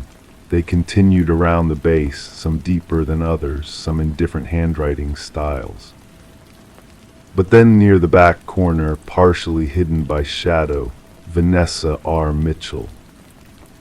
Her full legal name, not the shortened Vanessa Mitchell she used professionally, but the complete version with her rarely used middle initial. Vanessa convinced herself it was a bizarre coincidence. Perhaps there was another Vanessa R. Mitchell somewhere in town. It wasn't impossible. Still, as she pushed the couch against the wall in her living room, a cold uneasiness settled over her. That night she slept fitfully, waking several times thinking she heard movement in the living room. Each time she found nothing but shadows and the unmoving silhouette of the couch. Detective Samuel Reeves had seen his share of unusual cases in his 18 years with the Millfield Police Department, but nothing quite like the calls that began coming in around 3 years ago. The pattern was always the same. A single person, usually someone who had recently moved to town or experienced a significant life change, would report finding their name carved into a piece of furniture they had acquired secondhand. Then, approximately 3 months later, they would go missing, leaving behind mysteriously immaculate apartments as if they had simply dissolved into thin air. 7 people had disappeared so far. No bodies, no evidence of foul play, and no connection between the victims other than the furniture and the carvings. Each piece was different: a bookshelf, a coffee table, a nightstand, a dresser, and now, apparently, a couch. "The couch has resurfaced," Detective Reeves told his partner, Detective Maria Alvarez, sliding a photograph across the desk. "A woman named Karen from the Sunset apartment complex on Franklin called it in this morning. Said she saw her neighbors carrying it upstairs yesterday." "Did you get an address?" Alvarez asked, studying the photo of the olive green couch. "Laurel Street above the mini-mart. Landlord gave me a name, Vanessa Mitchell." Alvarez typed the name into their database. No priors, no record. Divorce finalized 3 months ago. Previous address in Columbus. "Let's pay Ms. Mitchell a visit," Reeves said, reaching for his jacket, "before she becomes victim number 8. When the detectives knocked on her door 5 days after finding the couch, Vanessa had just finished calling in sick to work. The sleepless nights had taken their toll. She kept dreaming of the names, voices whispering them in sequence, ending with her own. Each morning she found herself on the couch, with no memory of having moved from her bed. "Ms. Mitchell," Detective Reeves held up his badge. "I'm Detective Reeves. This is Detective Alvarez, Millfield PD. We'd like to ask you about a recent acquisition."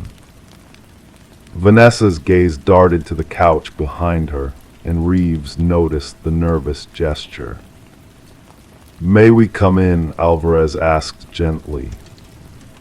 Inside, the detectives examined the couch, while Vanessa clutched a mug of tea with trembling hands. "You found this on the curb?" Reeves asked, crouching to examine the carvings with a pen light. 5 days ago on Maple Drive. Vanessa's voice was thin. My name is there, my full legal name. How is that possible? The detectives exchanged a look that made Vanessa's stomach tighten. Ms. Mitchell, have you noticed anything unusual since bringing this couch home? Alvarez asked, taking a seat at the kitchen table. Vanessa hesitated. I've been having nightmares, and I wake up on the couch, even though I'm certain I fell asleep in my bed. Reeves straightened up. I think you should come down to the station with us. There are some things you need to know. At the station, they showed her photographs of the 7 missing persons and the furniture pieces each had acquired before their disappearances. Vanessa recognized the pattern immediately. There was a woman before me, Reeves explained, pointing to a photo of a smiling blonde woman. Heather James found a nightstand by the dumpster behind her apartment building. Her name was carved into it. 3 months later, we found her apartment empty except for that nightstand. No signs of struggle, no evidence anyone else had been there, just gone.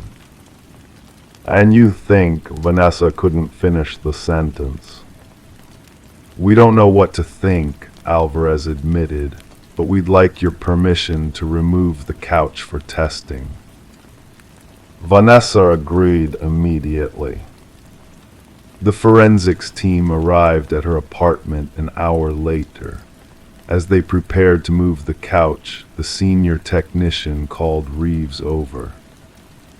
You need to see this, he said, pointing his gloved finger at the wooden base. Where Vanessa's name had been, there was now a small check mark carved next to it, and below it a new name had appeared, Karen L. Thompson. The neighbor who reported seeing the couch, Reeves muttered, "Get this out of here now and find Thompson." Karen Thompson wasn't in her apartment.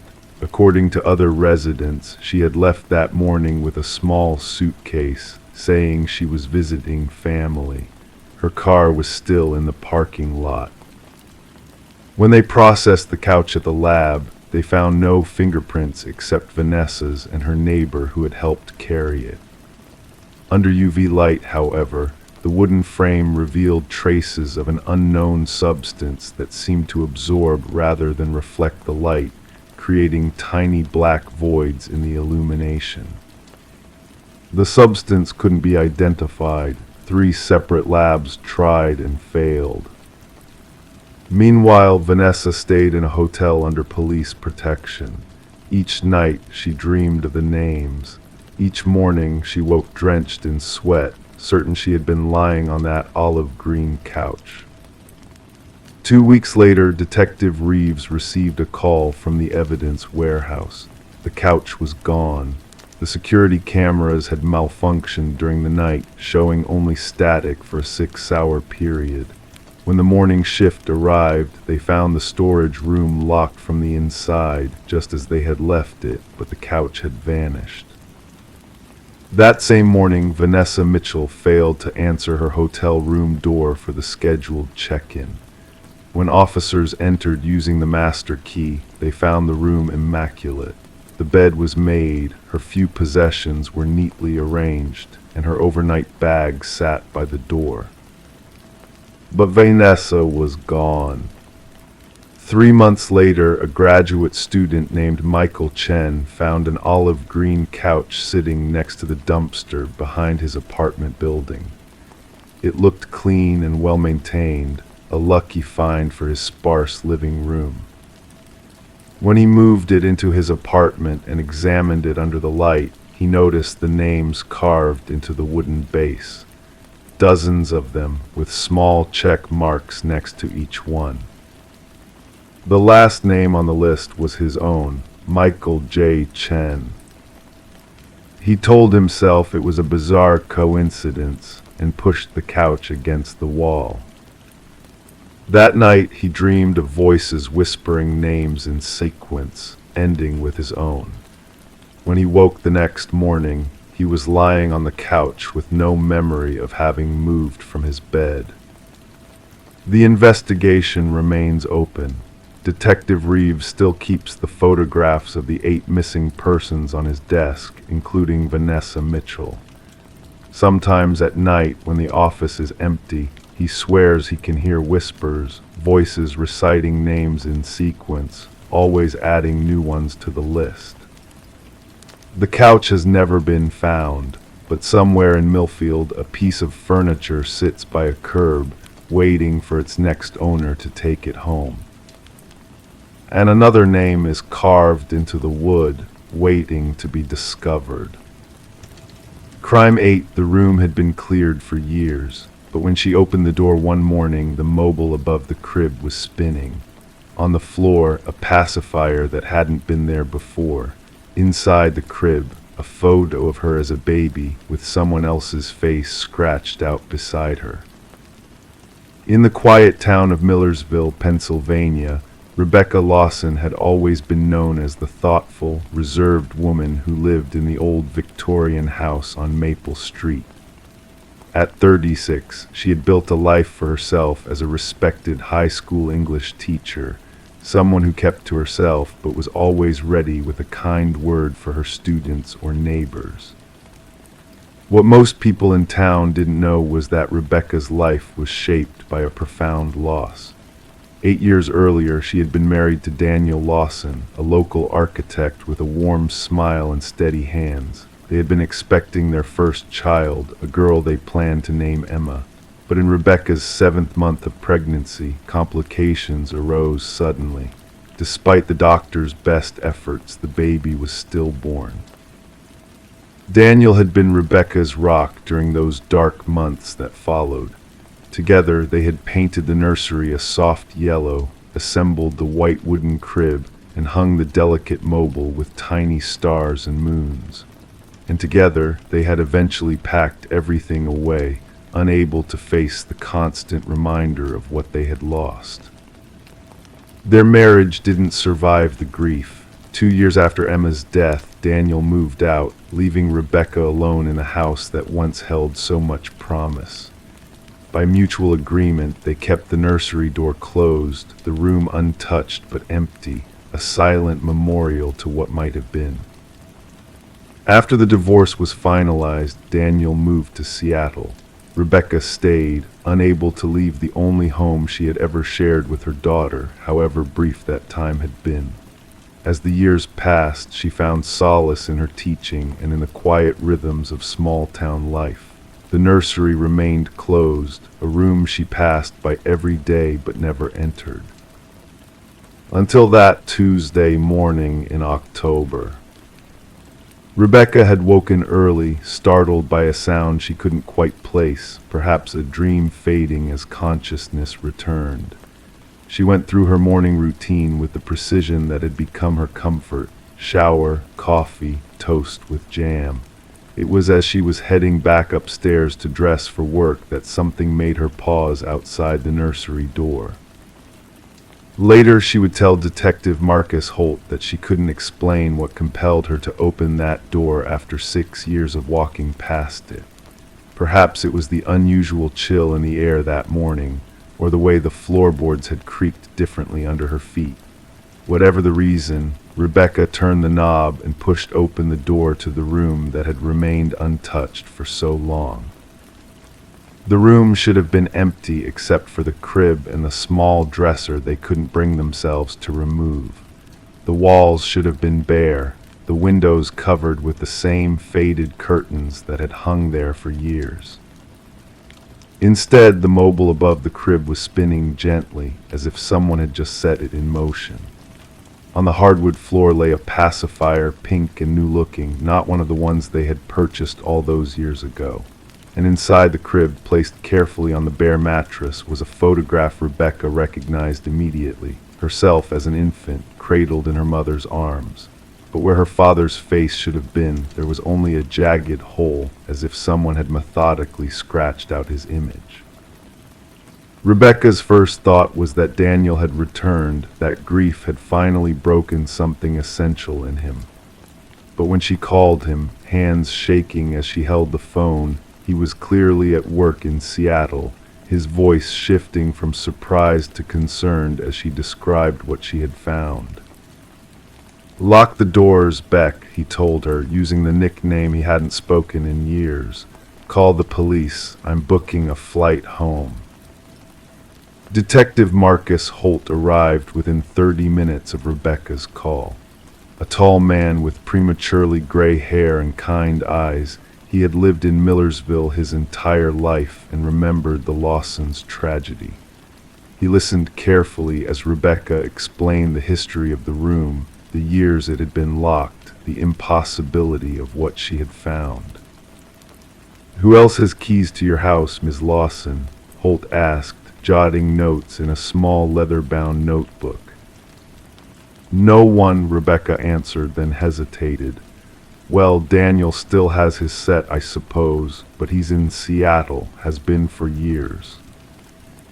Detective Holt nodded, taking photographs of the room, the spinning mobile, the pacifier, and the defaced photograph. He collected the items as evidence, placing them carefully in separate bags, while Rebecca stood in the doorway, arms wrapped tightly around herself. "The locks don't appear to be forced," Holt noted, examining the windows and door. "Do you have an alarm system?" Rebecca shook her head. Never seemed necessary in Millersville. As promised, Daniel arrived the following day. Despite the years of separation, Rebecca felt a surge of relief at seeing his familiar face. They sat in the kitchen, two people bound by grief, trying to make sense of something that defied explanation. "I want to see the room," Daniel said finally, and Rebecca led him upstairs. The nursery was empty now, the crib bare, the evidence removed. But Daniel froze in the doorway, his face draining of color. "What is it?" Rebecca asked, alarmed by his expression. "The paint," he whispered. "It's different." Rebecca looked at the walls, the same soft yellow they had chosen together years ago. But as Daniel moved into the room and ran his hand along the wall, she saw what he meant. The yellow was a shade brighter, fresher. Someone had repainted the room, so carefully matching the original color that she hadn't noticed. Detective Holt brought in forensic technicians who confirmed Daniel's observation. The room had been repainted within the last month. They also found microscopic traces of fingerprints on the mobile and the photograph frame, but they didn't match Rebecca, Daniel, or anyone in the police database. As the investigation continued, other unsettling details emerged. 3 months earlier, a customer at the hardware store remembered selling yellow paint to a woman who said she was fixing up a nursery for a friend. The description matched no one Rebecca knew. Then came the revelation that shook Rebecca to her core. The photograph, the one with her father's face scratched out, wasn't from her own childhood album. Her albums were intact, safely stored in the attic. This was a duplicate, but slightly different. The angle was wrong, as if someone had photographed the original photograph from a slight distance. Someone had been in her home before. Someone had access to her most personal possessions. Someone knew about Emma. 2 weeks into the investigation, another discovery. A hidden camera, small as a button, embedded in the nursery ceiling. It had been transmitting to an unknown receiver for at least 6 months. "Someone's been watching you," Detective Holt told Rebecca gently. "We need to consider the possibility that this is more than a random break-in." Rebecca and Daniel moved into a hotel while the police swept the entire house, finding 2 more cameras, one in the kitchen, one in Rebecca's bedroom. The investigation expanded, looking into Rebecca's past, her students, her neighbors, anyone who might have developed an unhealthy fixation on her or her loss. It was Daniel who finally made the connection. "Your father," he said one evening as they sat in the hotel room, surrounded by case files Holt had shared with them. The face scratched out in the photo, it was your father's. Rebecca's relationship with her father had been complicated. Thomas Mercer had abandoned the family when Rebecca was 5, disappearing without explanation.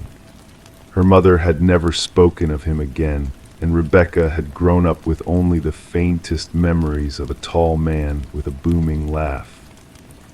"But he's been gone for 30 years, Rebecca protested. He wouldn't even know about Emma, about any of this. Yet something in Daniel's suggestion resonated, opening a door in Rebecca's mind she had kept firmly closed.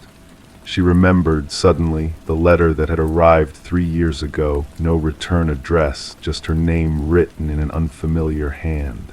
She had thrown it away unopened, assuming it was junk mail. Detective Holt tracked Thomas Mercer to a small apartment in Pittsburgh, just 4 hours away. Records showed he had been released from prison 5 years earlier, after serving 20 years for aggravated assault and stalking, charges involving a woman he had become obsessed with after their brief relationship ended. When the police arrived at Mercer's apartment, they found walls covered with photographs of Rebecca, teaching her class, walking to her car, standing in her kitchen. There were detailed notes about her daily routines, copies of her students' essays she had graded, receipts from restaurants she had visited. And in a small room, set up as a perfect replica of the nursery in Rebecca's house, they found dozens of dolls, each one carefully dressed and positioned. On the wall hung a family tree, meticulously drawn, with Rebecca's name connected to Thomas's, and below that a child's name, Emma. Thomas Mercer was taken into custody, but he refused to speak to anyone except Rebecca. Against the advice of Detective Holt and Daniel, she agreed to meet him, separated by a table in an interview room at the Millersville Police Department. "I wanted to know her," Thomas said, his eyes, so similar to Rebecca's own, never leaving her face. "My granddaughter, you never told me about her." "How could I?" Rebecca asked, her voice steady despite the trembling in her hands. "You left when I was 5. You were a stranger." Thomas leaned forward, his expression earnest. "I've been watching over you, protecting you. I fixed up the nursery because I knew you couldn't do it yourself. Too painful." He smiled, a gentle expression that chilled Rebecca to the bone. Emma deserved better than to be forgotten. "She was never born," Rebecca whispered. Thomas's smile didn't falter. "She's waiting for us, for her family to be together." Thomas Mercer was charged with stalking, breaking and entering, and violation of his parole. Psychological evaluation revealed a man whose grip on reality had slowly deteriorated during his years in prison, creating an elaborate fantasy about the daughter who had rejected him and the granddaughter he would never know. Rebecca sold the house on Maple Street. She couldn't bear to return to it, knowing that every corner had been invaded, every private moment observed. Daniel stayed in Millersville for 3 months, helping her find a new place, supporting her through the trial and Thomas's eventual commitment to a psychiatric facility. Before he returned to Seattle, they visited Emma's grave together for the first time in years. Rebecca placed a small stuffed bear against the headstone, and Daniel laid a single white rose beside it. "I think about what she would have looked like," Rebecca said softly, "whether she would have had your eyes or mine." Daniel nodded, taking her hand in his. "I think about that too." As they walked back to the car, Rebecca glanced over her shoulder at the small grave. For a moment, she thought she saw a figure standing beside it, a tall man watching them go. But when she blinked, there was nothing there but shadows and stones. Thomas Mercer died in custody 6 months later. Among his possessions, they found a journal, its pages filled with conversations between him and Emma, conversations that had never happened, could never happen. In his mind, she had been as real as Rebecca herself. Rebecca still teaches at Millersville High School. Sometimes she catches herself looking over her shoulder, checking for cameras in the corners of rooms, examining photographs for signs of tampering. Daniel calls her every Sunday, a connection neither of them seems willing to break again. And though her new house has no nursery, sometimes at night in the moments before sleep claims her, Rebecca thinks she hears the faint, musical tinkling of a mobile spinning gently above an empty crib. Crime 9, the safe was found behind a painting in the hallway. It had no dial, no handle, just a thin slit. Inside, a velvet pouch filled with teeth, baby teeth, all labeled by name. One name was hers. She'd never told anyone what happened to the last one. Natalie Fisher had grown up in the quiet town of Millfield, Connecticut, a place where even the local police station closed before midnight. A town where people still left their doors unlocked some evenings. Natalie had moved away at 18, determined never to return to the sleepy community that felt more like a cage than a home. But 23 years later, on a crisp October morning in 2023, she found herself standing in the foyer of her childhood home. Her mother, Eleanor Fisher, had passed away 3 weeks earlier after a short battle with pancreatic cancer. The illness had been sudden, aggressive, leaving little time for reconciliations or proper goodbyes. Natalie had come alone to clean out the house before putting it on the market. Her husband had offered to accompany her, but she insisted this was something she needed to do by herself. The truth was, she didn't want him to see how little of herself remained in this place. No photographs on the mantel, no mention of her achievements in her mother's journals, not even the slightest trace that Eleanor Fisher had raised a daughter here for 18 years. The house smelled of lemon furniture polish and the faint mustiness of closed rooms. Eleanor had always been fastidious, every surface gleaming, every item in its designated place. Even in her final weeks, she had insisted on keeping up appearances, hiring a cleaning service when she became too weak to do it herself. Natalie worked methodically, room by room, sorting items into boxes labeled donate, sell, and keep. The keep box remained nearly empty. By the third day, she had reached the upstairs hallway with its series of landscape paintings that Eleanor had collected over the years: placid lakes, snow-covered mountains, fields of wildflowers. Natalie had always thought them unremarkable, mass-produced pieces chosen to match the color of the walls rather than for any artistic merit. She was removing a painting of a misty forest scene when she noticed a rectangular outline in the wall where the paint appeared slightly newer. Running her fingers along the edge, she felt a seam. With gentle pressure, the panel swung inward, revealing a small compartment. There was no traditional safe mechanism, just a flat metal surface with a thin horizontal slit near the top. It looked almost like a mail slot.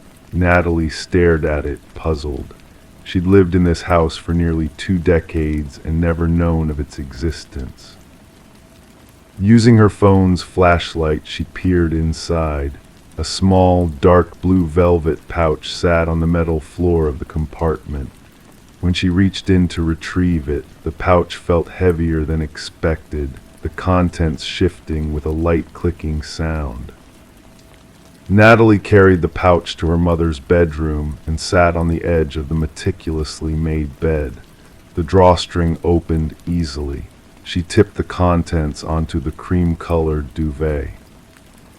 27 small teeth tumbled out, baby teeth to be exact. Each one was attached to a tiny paper label with a name written in her mother's precise handwriting.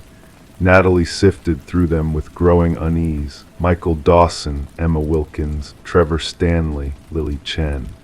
She recognized some of the names from her childhood, kids from the neighborhood, classmates from elementary school. Then she found it, a molar with a small, distinctive chip on one side. The label read, Natalie Fisher, age 7. Natalie stared at the tooth, a cold sensation spreading through her chest. She remembered losing that tooth, her last baby tooth, during a rare argument with her mother. Eleanor had been preparing dinner, chopping carrots with mechanical precision, when 7-year-old Natalie had announced she'd been invited to a sleepover at Bethany Miller's house. "You can't go," Eleanor had said without looking up. "The Millers don't supervise properly." "But Mom," Natalie had protested, "everyone's going. Bethany invited the whole class." "I said no, Natalie." The knife had continued its rhythmic motion against the cutting board. Natalie, in a rare moment of defiance, had stomped her foot. "It's not fair. You never let me do anything fun." Eleanor had looked up then, her eyes unnervingly calm. "Go to your room." "I hate you," Natalie had shouted, and in her anger, she'd grabbed an apple from the fruit bowl and bitten into it hard. She felt something crack in her mouth. Her loose molar had finally given way. She remembered spitting the tooth into her palm, blood mingling with saliva. Eleanor had silently handed her a tissue, then held out her hand for the tooth. "The tooth fairy will come tonight," her mother had said, voice devoid of emotion. But now, 16 years later, Natalie stared at that same tooth. It had never gone to any fairy. It had been labeled and stored away in this hidden compartment, along with the teeth of other children from Millfield. Natalie's mind raced. Why would her mother collect children's teeth, and not just her own daughters, but those of other children in the neighborhood? The questions multiplied as she examined the other teeth more carefully. Some appeared to have been professionally cleaned, while others still showed traces of what might have been blood in the crevices. That night Natalie couldn't sleep. The teeth sat in their pouch on the nightstand beside her. She had tried calling her childhood friend Lauren, who still lived in Millfield, but the call went to voicemail. At 3 a.m., she found herself scrolling through social media, looking up the names from the labels. Michael Dawson had moved to Boston, according to his profile. Emma Wilkins appeared in photos with her husband and 3 children. Trevor Stanley had become a dentist, ironically enough. They had all grown up, moved on, lived seemingly normal lives. All except one. Lily Chen's name yielded no results, no matter how Natalie searched. It was as if she had disappeared from the digital world entirely. The next morning, Natalie drove to the local library. The librarian, Mrs. Hendricks, had worked there since Natalie was a child, her hair now fully silver instead of the salt and pepper Natalie remembered. "Natalie Fisher, how wonderful to see you. I was so sorry to hear about your mother," Mrs. Hendricks said, genuine warmth in her voice. "Thank you," Natalie replied. "I'm actually doing some research while I'm in town. Would you happen to have archives of the local newspaper?"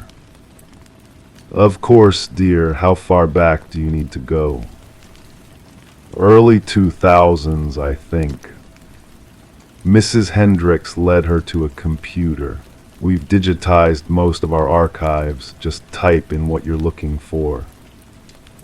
Natalie waited until Mrs. Hendricks walked away before typing Lily Chen Millfield into the search box. The computer hummed softly as it processed the request.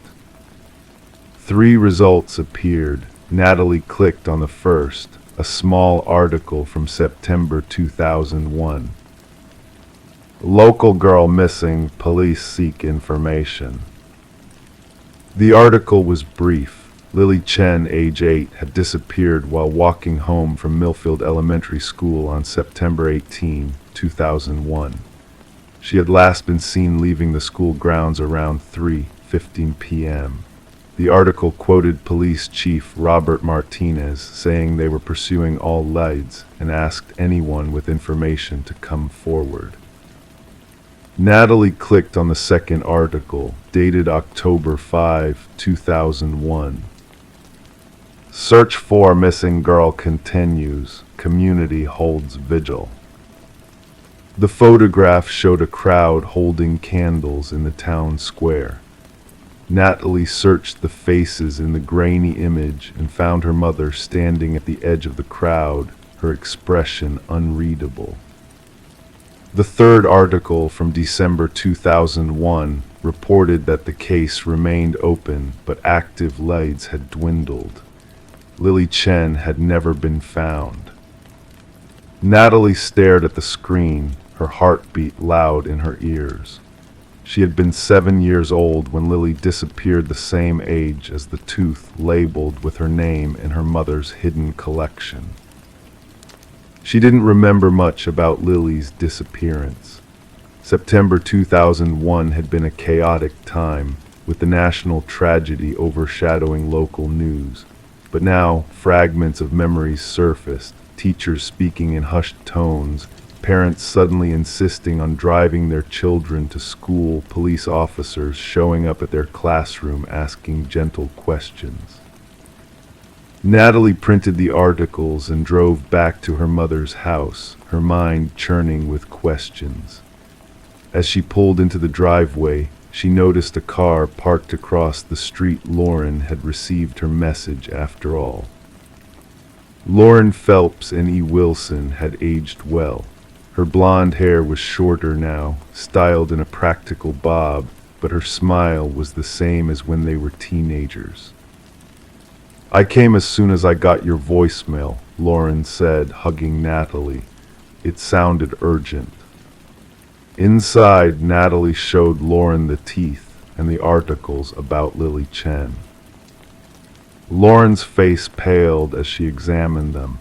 This is disturbing. Why would your mother have all these teeth? I don't know, Natalie admitted, but look at the dates. My tooth, the last one I lost it, was right around when Lily disappeared. Lauren frowned. You think there's a connection? I don't know what to think, but my mother was strange, controlling. She had rules about everything. I wasn't allowed to have friends over, wasn't allowed to go to certain houses. Natalie paused, a realization dawning, including the Chens. She said they were not our kind of people. Natalie, Lauren hesitated. There were always rumors about your mom, how she knew everything that happened in the neighborhood, how she had eyes everywhere. Kids used to say she was watching us. What are you saying?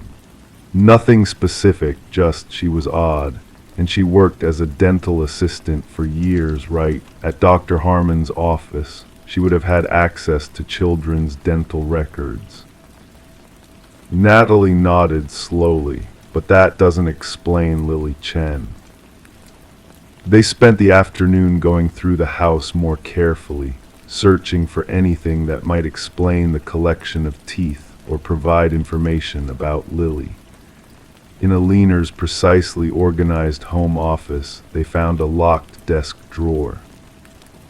The key was hidden in an envelope taped to the underside of the desk, exactly where Natalie would have hidden something from her mother as a teenager. Inside the drawer was a small leather-bound journal. The journal contained lists of names, dates, and notations that made little sense at first. Michael D. Crowding, upper lateral incisors, and Emma W. delayed eruption, central incisor. Aliner had apparently been tracking the dental development of children in the neighborhood. The entry for Lily Chen was more detailed. Lily C. distinctive cuspid formation, genetic anomaly consistent with maternal line, requires further study. The final entry about Lily, dated September 18, 2001, contained only 5 words: specimen acquired, study to commence. Natalie closed the journal, her hands shaking. Lauren, I think my mother was collecting specimens, not just keeping baby teeth that came out naturally. Well, you don't think she... I don't know what to think anymore. They debated going to the police but hesitated. What evidence did they really have? A collection of baby teeth that could have been gathered innocently, cryptic notes that could be explained away as professional interest from a dental assistant. That night after Lauren left, Natalie dreamed of her mother standing over her bed, silhouetted against the nightlight, reaching toward her mouth with something silver gleaming in her hand. She woke gasping, dawn light filtering through the curtains. Making a decision, she called the Millfield Police Department and asked to speak to someone about the Lily Chen case. Detective Marcus Powell arrived that afternoon. He was younger than Natalie had expected, probably in his mid-30s, with the patient demeanor of someone who had seen too much too soon. Natalie showed him everything: the teeth, the journal, the articles. His expression remained neutral, but she noticed his posture stiffen as he examined the evidence. Ms. Fisher, I have to ask, why did you bring this to our attention now? I only found these things this week. I've been clearing out my mother's house after her death. Detective Powell nodded. The Lily Chen case has never been closed. It's what we call a cold case, but it remains active. Every few years, someone reviews the file, follows up on any new leads. And have there been any? Natalie asked. None substantial. He carefully placed the tooth labeled with Lily's name into an evidence bag. We'll need to take this for DNA testing, and I'd like your permission to examine the rest of the house. Natalie agreed, feeling both relief and dread. As Detective Powell and his team methodically worked through the house, she sat on the porch steps, trying to reconcile the mother she knew with the person who might have been involved in a child's disappearance. 3 days later, Detective Powell returned. His expression was grave. "We found something," he said, "in the basement behind a false wall similar to the one that concealed the tooth collection. There was a small room, carefully sealed and soundproofed." Natalie felt her world tilting. What was in it? Nothing now, but we found traces of DNA that matched samples taken from Lily Chen's hairbrush back in 2001. He paused. "And we found this." He handed her a photograph protected in a clear evidence sleeve. It showed a young Asian girl sitting in what appeared to be a sterile examination room. She was smiling uncertainly at the camera, a gap visible where one of her front teeth should have been. On the back, in Alina Fisher's handwriting, Lily Day 1. "There will be an investigation," Detective Powell said quietly. "But given what we've found so far and your mother's recent passing, we may never know the full truth." Natalie nodded numbly. "What happens now?" "We'll contact the Chen family. They moved away years ago, but they deserve to know that we might finally have some answers about their daughter." After Detective Powell left, Natalie walked through her childhood home one last time. The house that had always felt cold and sterile now seemed sinister, hiding secrets in its walls. She thought about her mother, the woman who had raised her with rigid rules and emotional distance. Had there been signs she'd missed, or had Alina Fisher simply been skilled at compartmentalizing her life, keeping her daughter separate from her darker pursuits? Natalie would never know for certain what had happened to Lily Chen, whether her mother had acted alone or had accomplices. whether there had been other victims whose names weren't among the teeth in the velvet pouch. The investigation would continue, but some questions would likely remain unanswered. As she locked the door for the final time, Natalie touched her tongue to the spot where her chipped molar had once been the tooth her mother had kept hidden for over 20 years. She thought about the safe with no lock, designed not to keep things in but to receive them, like offerings or confessions. She wondered how many secrets remained buried in Millfield, and how many others, like her, had grown up never suspecting the darkness that lived behind closed doors in their quiet, unassuming town. Story 10. The old box lay hidden beneath layers of forgotten clutter in the attic, a relic left behind by the house's previous occupants. Among the faded Polaroids of ordinary family moments, one photo stood out to Rebecca. It captured a family in her living room, their smiles frozen in time. Yet they were not her family, and a figure lurked in the background, a silent observer in the shadows. As Rebecca descended the creaking stairs, a sense of unease settled over her. The familiarity of her home now felt oppressive, the walls closing in around her. Placing the mysterious photo on her kitchen counter, she scrutinized it under the harsh light, recognizing the uncanny resemblance to her own surroundings, yet knowing these faces were strangers to her. Detective Morgan arrived, his weathered appearance hinting at the weight of his past investigations. With a keen eye, he examined the photo, probing for clues in the silence that enveloped the room. Delving into the history of the house's previous owners, a pattern emerged: a series of families vanishing without a trace after exactly 1 year of residency. The trail led back to Samuel Whitfield, the elusive architect linked to the house's construction. Despite reports of his demise, evidence pointed to his involvement in the disappearances. Beneath the house's concrete floor, a chilling discovery awaited: the preserved remains of all the missing families, each captured in photographs that echoed the one found in the attic. As Rebecca sought refuge under police protection, a haunting realization dawned. The journal in the hidden crawlspace detailed Whitfield's disturbing observations, his sinister plans unfolding with each new resident.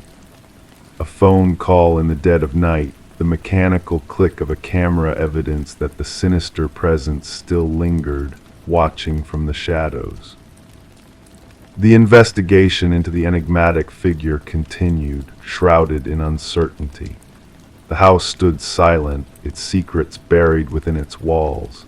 Samuel Whitfield's fate remained a mystery, leaving investigators to wonder if he had truly met his end or simply moved on to another unsuspecting home, where new families would unknowingly become his subjects. In the darkness, unseen eyes watched, capturing moments in time that would never be forgotten.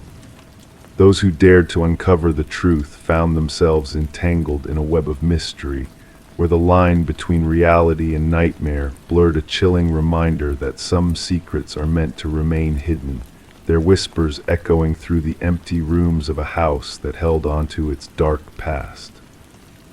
Story 11. The mystery arrived in a simple cardboard box, devoid of any traceable information, sitting innocently on Sarah Miller's porch. The morning dew had left its mark, a subtle dampness clinging to the package. It was not intended for her. The name on it did not match hers, yet curiosity whispered to her, urging her to uncover its secrets. Ignoring the rational voice that told her to leave it be, Sarah succumbed to the pull of the unknown and broke the seal.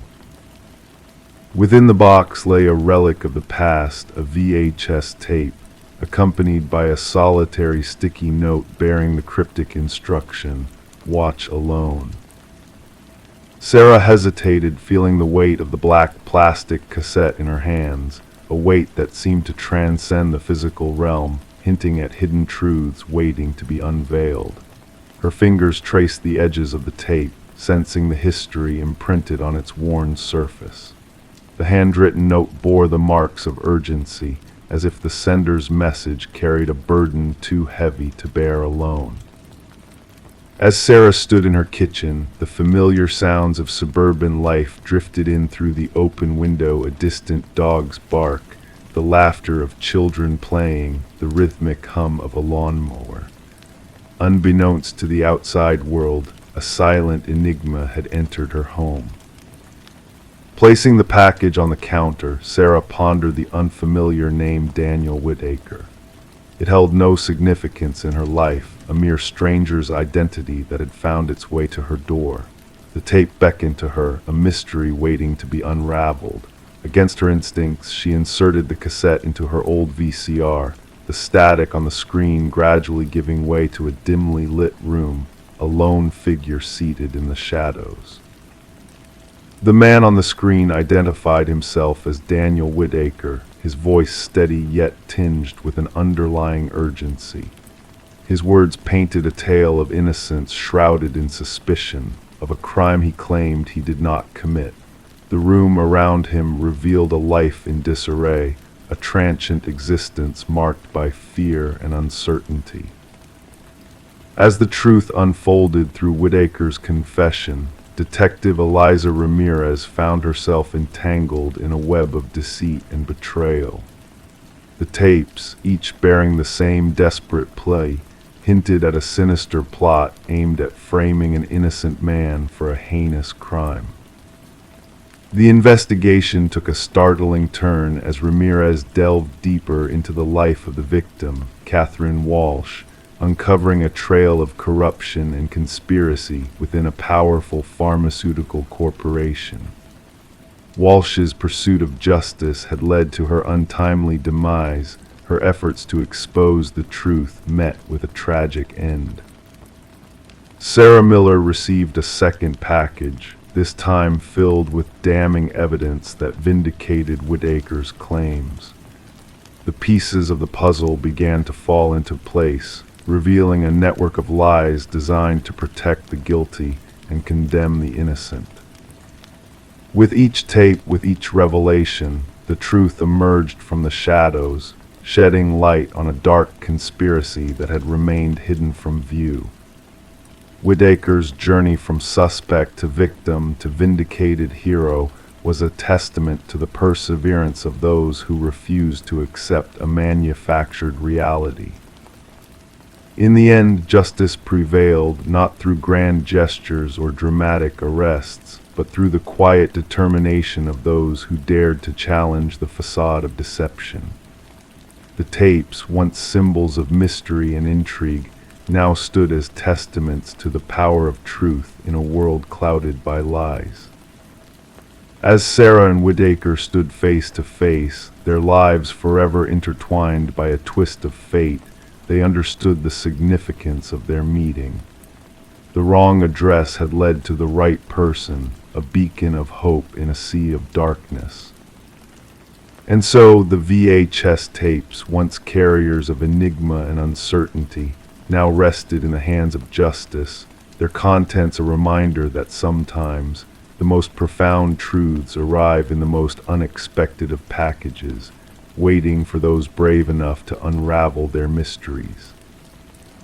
Story 12. As she crossed the threshold into the abandoned house, a delicate dance of dust motes swirled in the stagnant air around her.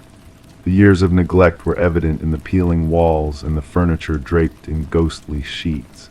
Each step she took felt like a journey frozen in time, a solitary figure exploring a world suspended in a mysterious stillness save for one peculiar detail: the doors. No matter which one she chose, they all led her back to the same room, the parlor with its faded elegance and eerie charm. A labyrinth of passageways that defied logic, trapping her in a loop of endless returns. The only escape seemed to be retracing her steps, yet when she turned to leave, the front door had vanished, leaving her stranded in this enigmatic realm. The discovery of Morgan Pierce's lifeless form elevated the abandoned Victorian from a mere curiosity to a grim crime scene. Detective Sarah Lynn stood at the threshold, observing with a quiet intensity as forensic specialists moved through the dim interior like spectral figures. What had once been whispered about in hushed tones among the locals, a house where compasses lost their way, and shadows seemed to whisper, now harbored secrets darker than any urban legend could conjure. The medical examiner's soft-spoken words revealed that Morgan had passed roughly 3 days prior, her demise attributed to a haunting silence that stole her breath away. Seated in a time-worn chair in the parlor, Morgan appeared almost peaceful, as if awaiting a long-lost visitor, her hands folded with a serene grace in her lap. No struggles, no signs of conflict marred the scene, only a profound stillness that unsettled even the most seasoned investigators. Lind inquired about the one who had stumbled upon this macabre tableau, her partner recounting how a real estate agent, showing the property to potential buyers, had mistaken Morgan for a trespasser until a closer look revealed the chilling truth. The house had stood empty since the passing of its previous owner, Eleanor Blackwood, a somber monument to unresolved family disputes and forgotten legacies. At 26, Morgan Pierce was a scholar devoted to unraveling the mysteries of architectural anomalies, drawn to spaces that challenged the boundaries of conventional design. Her absence had been noted by a diligent roommate who shared how Morgan had spoken of her visits to the house where wanderers lose their way in pursuit of her research. Delving deeper into Morgan's final days, Lind uncovered a series of journal entries chronicling her encounters with strange acoustics, chilling drafts, and doors that defied expectation by leading to different destinations with each opening. The missing equipment she had intended to use to document these peculiar phenomena remained a haunting absence, a silent witness to her unfinished exploration. The autopsy revealed a puzzling detail, a trace of a rare alkaloid in Morgan's system, a substance linked to esoteric rituals known to distort perception and conjure vivid visions, yet in quantities too meager to ensure a fatal outcome. Her loved ones attested to her meticulous nature, denying any inclination towards reckless experimentation. Deleted messages recovered from her digital trails unveiled cryptic exchanges with a kindred spirit who shared her fascination with the enigmatic house, alluding to hidden truths and forgotten whispers that echoed through its walls. The house, it seemed, held memories that transcended time, yearning to be acknowledged by those who dared to listen. The trail led Lind to Adam Reeves, an expert in architectural history who had engaged in a profound dialogue with Morgan, their mutual curiosity blossoming into a bond that transcended mere academia. Reeves spoke of the house's reputation, its deceptive design intended to disorient and confound. Yet his alibi placed him far from the scene of Morgan's demise, his grief genuine as he grappled with the loss of a kindred spirit. A revelation from across oceans breathed life into the shadows of the past, as Eleanor Blackwood's grandson unveiled a legacy of tragedy veiled in secrecy. Generations of the Blackwood family had met their end in that very parlor, their passing marked by an eerie tranquility that belied a sinister force at play. Hidden within the depths of the house, a compartment concealed a trove of artifacts from diverse cultures, arranged with a precision that hinted at a ritualistic purpose. At its heart lay a weathered figurine, a deity of liminal spaces, a guardian of thresholds between worlds. The echoes of ages past resonated in the patterns etched upon its surface, a silent testament to powers beyond mortal comprehension. Dust patterns revealed the presence of an unseen visitor on the night of Morgan's departure, their identity shrouded in mystery, their intentions veiled in shadow. In a tragic turn, Adam Reeves joined Morgan in the realm of the departed, his departure mirroring hers with a chilling symmetry. Clutching a key that unlocked the hidden chamber, he left behind a cryptic message, a testament to the house's beguiling allure. The investigation lingered in the realm of uncertainty, an enigma that defied resolution, shrouded in whispers of unseen hands and lingering shadows.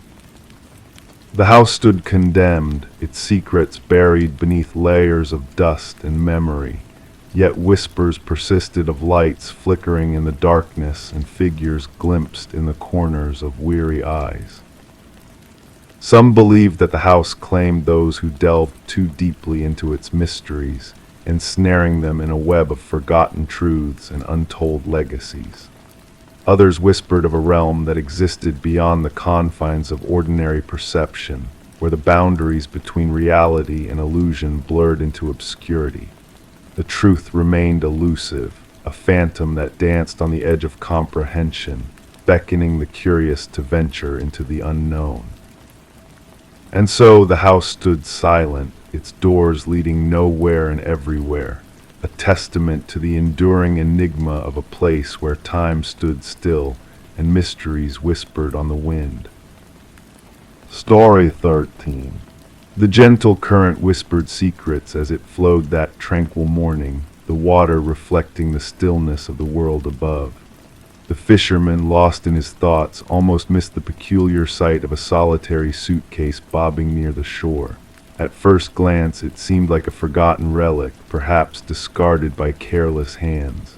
Yet as he drew closer, a noxious odor crept into his senses, thick, heavy, and undeniable. The case was bound in chains, its once sharp edges softened by time and exposure to the elements. When the authorities pried it open, the contents within shattered any semblance of normalcy. Instead of garments, they found remnants of a life lost, a tangle of hair, fingers frozen in a final, desperate grasp, and nestled at the bottom, a cryptic note hauntingly declared, "This isn't the first." Detective Sarah Mercer arrived at the eerie scene, her steps measured as she took in the grim tableau before her.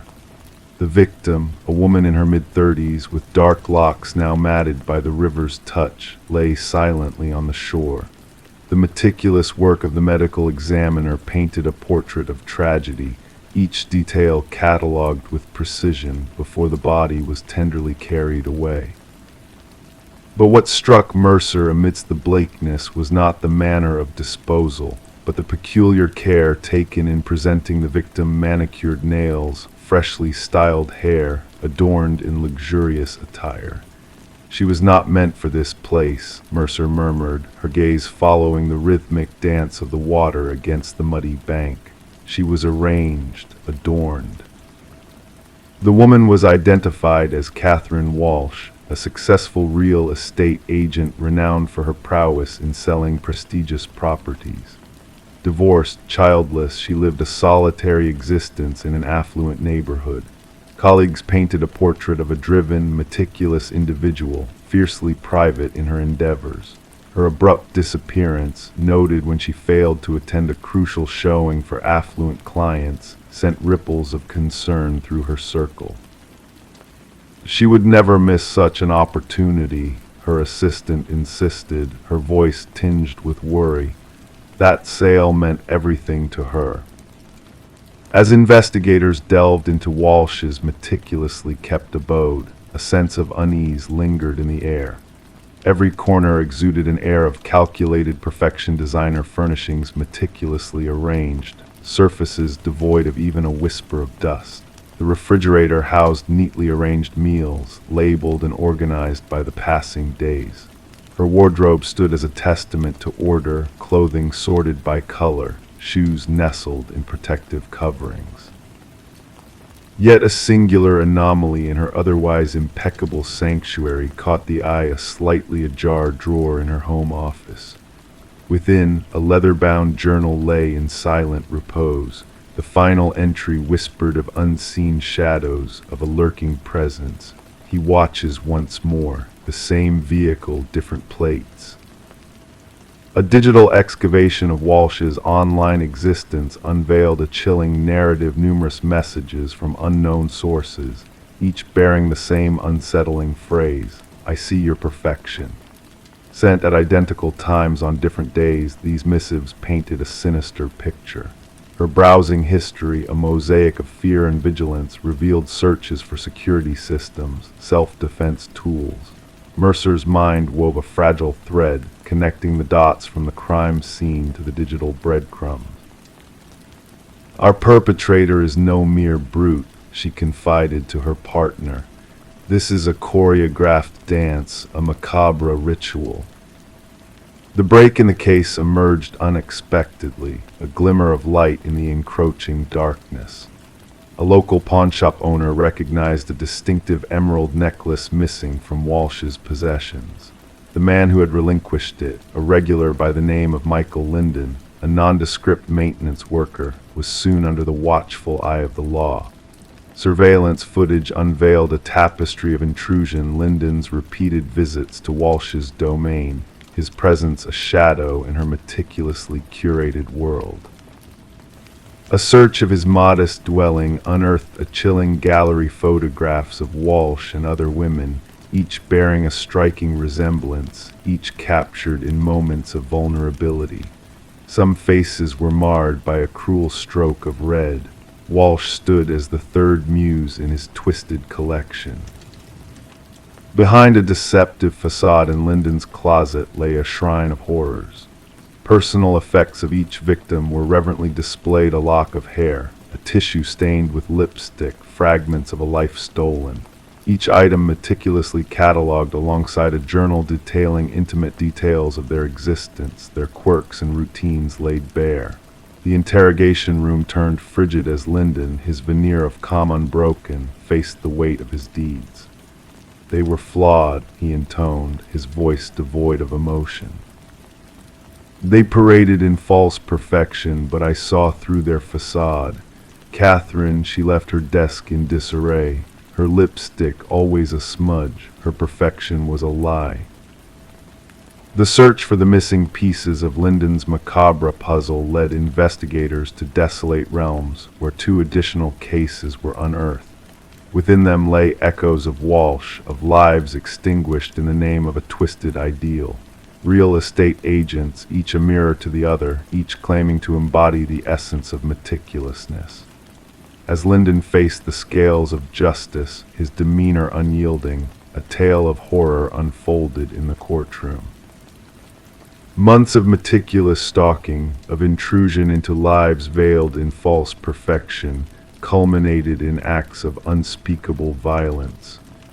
The families of the fallen watched in silence as the gavel fell, sealing Linden's fate with a sentence of eternal captivity. For Detective Mercer, the final chapter of the saga closed with Linden's conviction, yet shadows lingered in the periphery. What drove him to such unspeakable acts of violence? What fractured mirror within his soul sought solace in the destruction of perceived flawlessness? The river, a silent witness to the unfolding tragedy, continued its meandering course downstream, carrying away the remnants of a shattered existence. In the precinct on Mercer's desk lay the chilling remnants of Linden's obsession, a stark reminder that behind masks of normalcy, darkness lurks, poised to strike.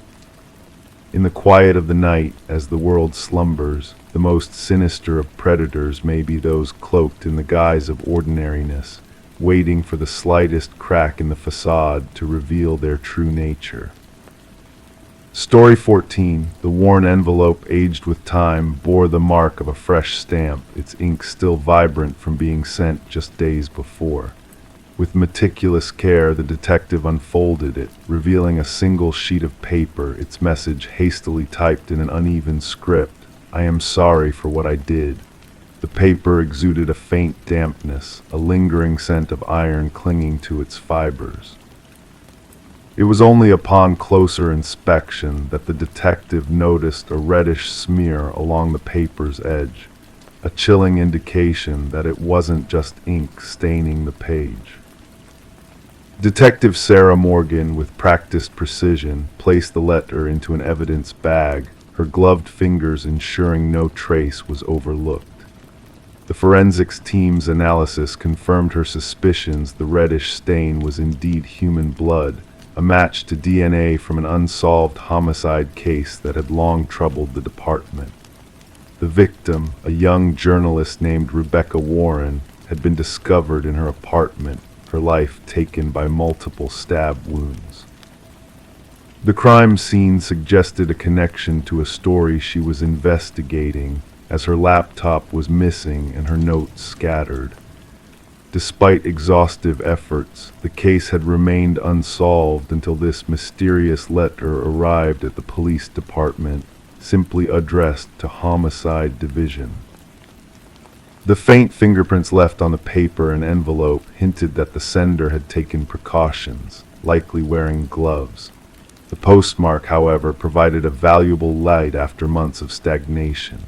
As Detective Morgan gathered her team in the dimly lit briefing room adorned with haunting crime scene photos and fruitless suspect profiles, she affixed the image of the letter at the heart of the investigation board. "This changes everything," she intoned, the weight of the moment palpable in the air. "Our killer shows remorse." Detective James Chen, her steadfast partner since the case's inception, scrutinized the letter thoughtfully. "Or perhaps they aim to deceive us to play with our perceptions," he suggested, his voice tinged with skepticism. The unique typewriter impression patterns led the forensics team to a model long out of production, a relic from a bygone era. While rare, it was not impossible to track down. The investigators began scouring antique shops and collections across the region, hoping for a breakthrough. Delving deeper into Rebecca's life, they uncovered her relentless pursuit of truth and justice, particularly in exposing corruption. Her last assignment, delving into a wealthy family embroiled in local politics, shed light on potential motives. The family dynamics, fraught with inheritance disputes and accusations, offered a fertile ground for investigation. Interviewing Rebecca's boyfriend, Michael Barnes, revealed subtle shifts in his demeanor since the letter's arrival. His admission of Rebecca's fears of being followed added another layer of intrigue to the case. A subsequent letter, bearing the same typewritten message soaked in blood, hinted at a chilling narrative of secrets and betrayal. The trail led the detectives to the mansion of the deceased patriarch, where suspicions fell on the eldest son, Richard, and his collection of vintage typewriters. An unexpected twist emerged when microscopic fibers on the envelopes linked to custom stationery owned by the family's youngest daughter, Eleanor. Her revelation of Richard's request to borrow her stationery triggered a search warrant that uncovered a hidden room in Richard's residence, a chamber of incriminating evidence. The unraveling of financial transactions between Richard and Michael shed light on a sinister plot to silence Rebecca permanently. Michael's confession, fueled by fear and regret, painted a damning picture of deceit and manipulation. Eleanor's clandestine recording captured the damning conversation that sealed Richard's fate, leading to his apprehension as he attempted to flee. Despite Richard's vehement denials during the trial, the weight of evidence, from the bloodstained letters to the incriminating typewriter, left no room for doubt. The jury's swift verdict of guilt marked the end of a harrowing chapter, bringing a semblance of closure to Rebecca's grieving parents. The blood-stained letters remained a haunting reminder in evidence storage, a testament to the enduring power of conscience and the inexorable unraveling of even the most meticulously planned crimes. The legacy of Rebecca Warren's case endured as a cautionary tale, showcasing that sometimes the key to unlocking a mystery lies not in high-tech gadgets, but in the echoes of guilt that reverberate through the shadows of the past. Story 15, the Polaroid lay nestled among the other aging photographs, a relic of a distant birthday celebration. faces frozen in smiles, candles casting their gentle flicker, nothing out of the ordinary at first glance. But as the daughter sifted through the box of memories passed down to her, her eyes caught something unsettling. A figure lurking in the background of every picture, just beyond the circle of light. A man cloaked in shadows who did not belong to the family gatherings captured in those snapshots. No one could recall his presence, yet there he was, inching closer in each photo. Sarah Winters stumbled upon this haunting collection while clearing out her late mother's attic. A dusty cardboard box simply marked memories harboring a trove of moments from bygone days. What should have been a bittersweet discovery turned into the doorway to a chilling enigma. In the initial image, he was a mere outline at the edge of the frame during her childhood birthday party. The mysterious figure loomed near the glass door, features obscured, a silent observer. In the subsequent photo, he had ventured inside. By the third snapshot, he stood ominously behind her uncle, unnoticed by the joyous faces in the foreground. With trembling hands, Sarah phoned her father, the tremor in her voice betraying her unease. "Dad, who is this man haunting our family photos?" A heavy silence followed, then a sharp inhale. "What man? There shouldn't be anyone there except us." Her father's voice quivered. Desperate for answers, she captured digital images of the Polaroids and dispatched them to him. His urgent call back revealed a rare vulnerability. "This can't be real. We would have noticed a stranger among us." Detective Marcus Reed sat across from Sarah in his dimly lit office, rain painting patterns on the windows, enhancing the air of mystery. Methodically, he examined each photo she spread before him, his experienced gaze narrowing. "No one recognized this man?" he inquired, his tone a blend of curiosity and skepticism. "Absolutely no one," Sarah affirmed. As she arranged the images in chronological order, a gradual realization dawned on the detective. The shadowy figure's progression through the frames was deliberate, a silent advance towards the children, culminating in the final picture where he loomed directly behind a young Sarah. "Photographer, perhaps," Reed suggested, though doubt tinged his words. "My mother took all these. She set the timer and joined the group," Sarah countered. "Copies were made, a case file opened." The detective diligently tracked down every surviving guest from the party. None could recall the mysterious man. No hired help, no unexpected visitors. The remote countryside setting offered seclusion, yet the uninvited presence lingered, evading recognition in every shot, as if aware of the camera's lens. His posture bespoke intentionality, a calculated game of concealment. The investigation might have reached a dead end had Sarah not unearthed additional photos from different occasions, different years, all featuring the same enigmatic figure lurking in the background, unnoticed amidst the revelry. A tech expert enhanced the images, unveiling hidden details under the harsh glare of digital scrutiny. A scar on the wrist, a unique ring, a partial reflection hinting at obscured facial features. The breakthrough came courtesy of dental records. The teeth visible in one enhanced image matched those of Robert Keller, a maintenance worker who vanished after being linked to multiple unsolved child abductions in the region. Cases that had gone cold long ago, coinciding with the dates of those family gatherings. Keller had access to the rental property where Sarah's birthday had taken place, holding master keys to several similar locations. Properties that had been the backdrop for vanished children, families left in perpetual anguish. Excavations beneath Keller's former home yielded chilling artifacts: a hair clip belonging to a missing girl, a toy car from a vanished boy, and a bracelet recognized by Sarah as her childhood possession.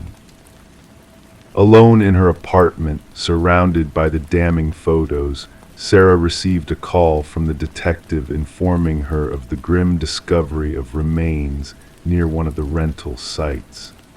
DNA confirmed the identity, a long-lost child. Gazing at the final birthday picture, bathed in the soft glow of candlelight, Sarah beheld her family frozen in time, unaware of the sinister figure lingering behind her younger self, a silent sentinel of darkness. The web of unsolved mysteries spanning decades had unraveled, offering closure to grieving families, albeit through harrowing revelations. The shadow within the family album had finally been exposed to the light of justice, his malevolent presence acknowledged after years of veiled obscurity. Gathering the incriminating photos, Sarah returned them to their box, now transformed into irrefutable evidence.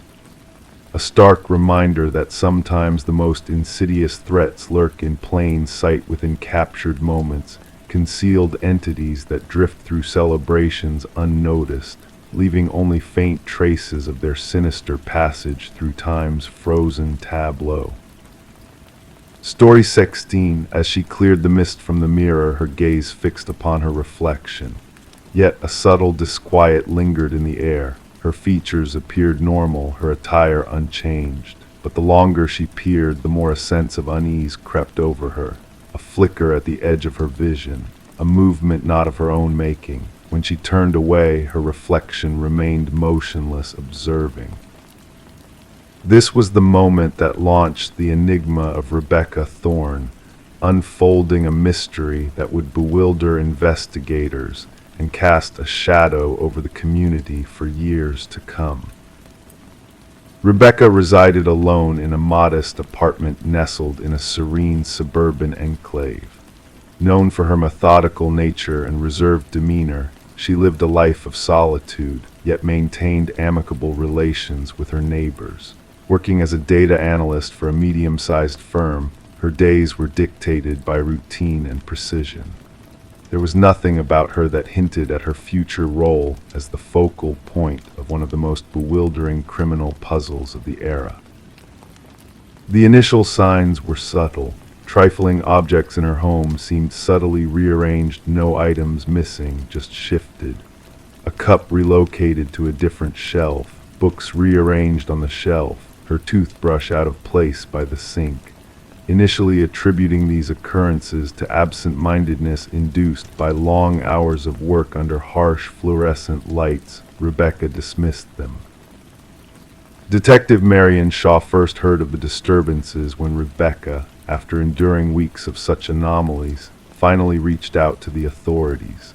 The initial assessment pointed to a mental health concern rather than criminal activity. Shaw duly noted the complaint but deemed it a non-urgent case among the heap of other reports. There was no tangible evidence, Shaw later recalled. No signs of forced entry, no missing objects, just a woman plagued by a sense of unease in her own abode. However, everything changed with the incident involving the bathroom mirror. During her subsequent contact with the police, Rebecca vividly recounted how her reflection seemed to move independently, how she felt perpetually observed even in solitude. This time she had proof, footage from a security camera she had installed aimed at her front door. The recording unveiled a sight that sent a shiver down even the most seasoned officers' spines. The grainy video depicted Rebecca leaving for work in the morning, followed 20 minutes later by an individual identical to her, using a key to enter her residence. Forensic experts scrutinized the footage for any signs of manipulation or alteration, but found none. The intruder moved like Rebecca, dressed like Rebecca, even carried her distinctive leather bag. Yet, according to the time-stamped footage from her workplace security system, Rebecca had already swiped into her office building on the other side of town. "We are facing a doppelganger scenario," Detective Shaw informed her superiors. "Someone who has meticulously studied Miss Thorne and can mimic her with uncanny precision." The investigation escalated. Fingerprints found throughout the apartment matched only Rebecca's. No foreign DNA was detected. Neighbors reported nothing out of the ordinary, just Rebecca going about her daily routines as usual. One neighbor, Mrs. Keller, recounted a peculiar encounter with Rebecca returning home one evening where she received no response, a behavior she found atypical but not alarming. Rebecca began documenting the disturbances in a journal. Inexplicable changes in her residence multiplied. Food vanished from her fridge that she had no recollection of buying. Her computer displayed searches she hadn't conducted.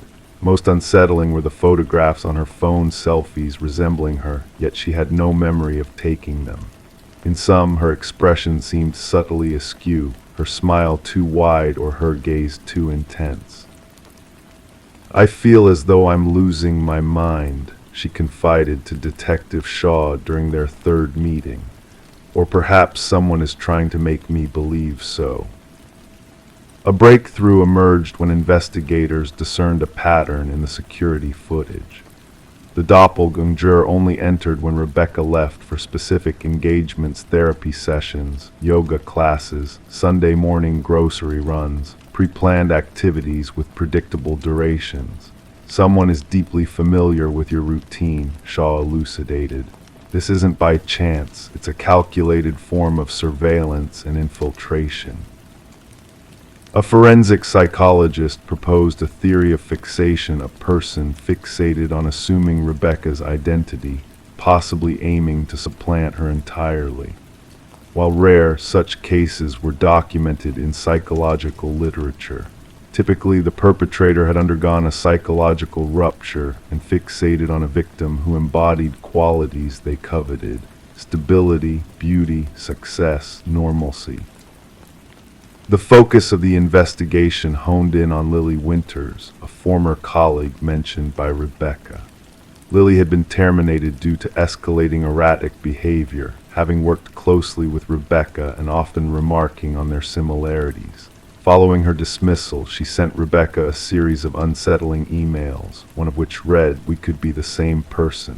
Sometimes I feel more like you than you do." With a warrant in hand, Detective Shaw led a search of Lily's abode. What they uncovered altered the case from unsettling to chilling. One room in Lily's apartment had been transformed into a shrine-like replica of Rebecca's bedroom. The walls were adorned with hundreds of photos of Rebecca entering her home, shopping, socializing, all captured without her knowledge. A closet housed exact replicas of Rebecca's wardrobe. Makeup matching Rebecca's preferred brand sat on a vanity alongside meticulous notes detailing her mannerisms, speech patterns, and daily rituals. Most incriminating were the practice videos. Lily had recorded herself mimicking Rebecca's gait, gestures, and expressions. The evolution was apparent. Initial attempts were clumsy and overt, later ones nearly indistinguishable from the authentic Rebecca. "She aspired to become me," whispered Rebecca upon viewing the evidence. "She wasn't merely imitating me, she was erasing me." Forensic specialists unearthed sophisticated tools for forging keys and replicating electronic access cards in Lily's possession. She had maintained an intricate system for monitoring Rebecca's movements, including a calendar with precise forecasts of her schedule. However, Lily's ultimate objective remained elusive. Journals found in her residence contained rambling entries that oscillated between first and third person, occasionally referring to Rebecca as me and her within the same paragraph. The final entry sent a chill down the investigators' spines. "Soon only one of us will remain. The stronger version shall prevail." Upon moving to apprehend Lily, authorities discovered she had vanished. Her apartment bore signs of hasty departure, drawers left ajar, some technology missing. A nationwide alert was issued. Rebecca was relocated to a secure location under constant surveillance. For 3 weeks, every location linked to her former life was monitored by the authorities. Yet, Lily never materialized. The case took a disconcerting turn when a security guard at Rebecca's previous workplace reported an anomaly. Despite being on leave, Rebecca had been sighted entering the building. Surveillance footage confirmed it an individual identical to Rebecca had entered using a valid ID card, proceeded to her previous desk, and spent 40 minutes perusing her files before exiting. Meanwhile, the real Rebecca remained secluded in a guarded, safe house. The implications were stark. Lily hadn't fled, she had seized her moment. She now inhabited Rebecca's life, assuming her identity while the genuine Rebecca remained concealed. The case remains unresolved. Lily Winters remains at large. Rebecca Thorne never returned to her former existence, opting to forge a new identity in an undisclosed location. Detective Shaw retains a photograph on her desk, two women strikingly similar in appearance. One is Rebecca Thorne, the other is Lily Winters. Occasionally, she scrutinizes their features, seeking the disparities, the nuances that set them apart. The most chilling aspect, Shaw imparts to novice detectives, is not that someone could resemble you or sound like you. It's the desire to become you so fervently that they obliterate themselves in the process. Identity isn't merely what we exhibit to the world, it's what we safeguard most vigilantly. And sometimes the true worth of it dawns upon us only when someone endeavors to steal it. Story 17. The aged apartment exuded a sense of history, its creaking heating system and rattling pipes creating a familiar background symphony. To her, it was just the usual soundtrack of an old building settling in for the night. But one evening, as she lay in bed, a faint yet distinct voice drifted through the vents, catching her attention. It wasn't the typical noise of a neighbor chatting on the phone, it was a whisper, calling out her name. Intrigued and slightly unnerved, she leaned in closer, pressing her ear against the vent. A chilling breath of air brushed past her cheek, followed by a soft, almost playful voice, "I know you can hear me." Detective Morgan Shaw found herself in the heart of the empty apartment, a sense of unease lingering in the air. Her sharp eyes focused on the rusted vent cover that had been forcibly removed from the wall. The forensics team meticulously combed through the scene, capturing every detail with their cameras. The missing woman, Alina Reeves, had vanished without a trace until a strange odor led to the discovery of her remains within the ventilation system. Officer Patel shared unsettling details with Shaw, mentioning Alina's reports of hearing voices through the vents, which had been dismissed by the building management as mere quirks of an old building. Kneeling by the vent, Shaw observed the deep scratches around its edges, evidence of a desperate attempt to break free from within. The victim, a beloved kindergarten teacher, had exhibited signs of paranoia before her disappearance, convinced that someone was watching and speaking to her through the vents. As Shaw delved deeper into the case, she uncovered chilling revelations. Fibers from Alina's clothing were found in the vent. A mysterious fingerprint not belonging to the victim was discovered inside the cover, and haunting audio recordings from Alina's phone hinted at a sinister presence lurking within the building. The history of the apartment revealed a disturbing pattern of tenants leaving abruptly, some reporting strange noises and hallucinations echoing through the walls.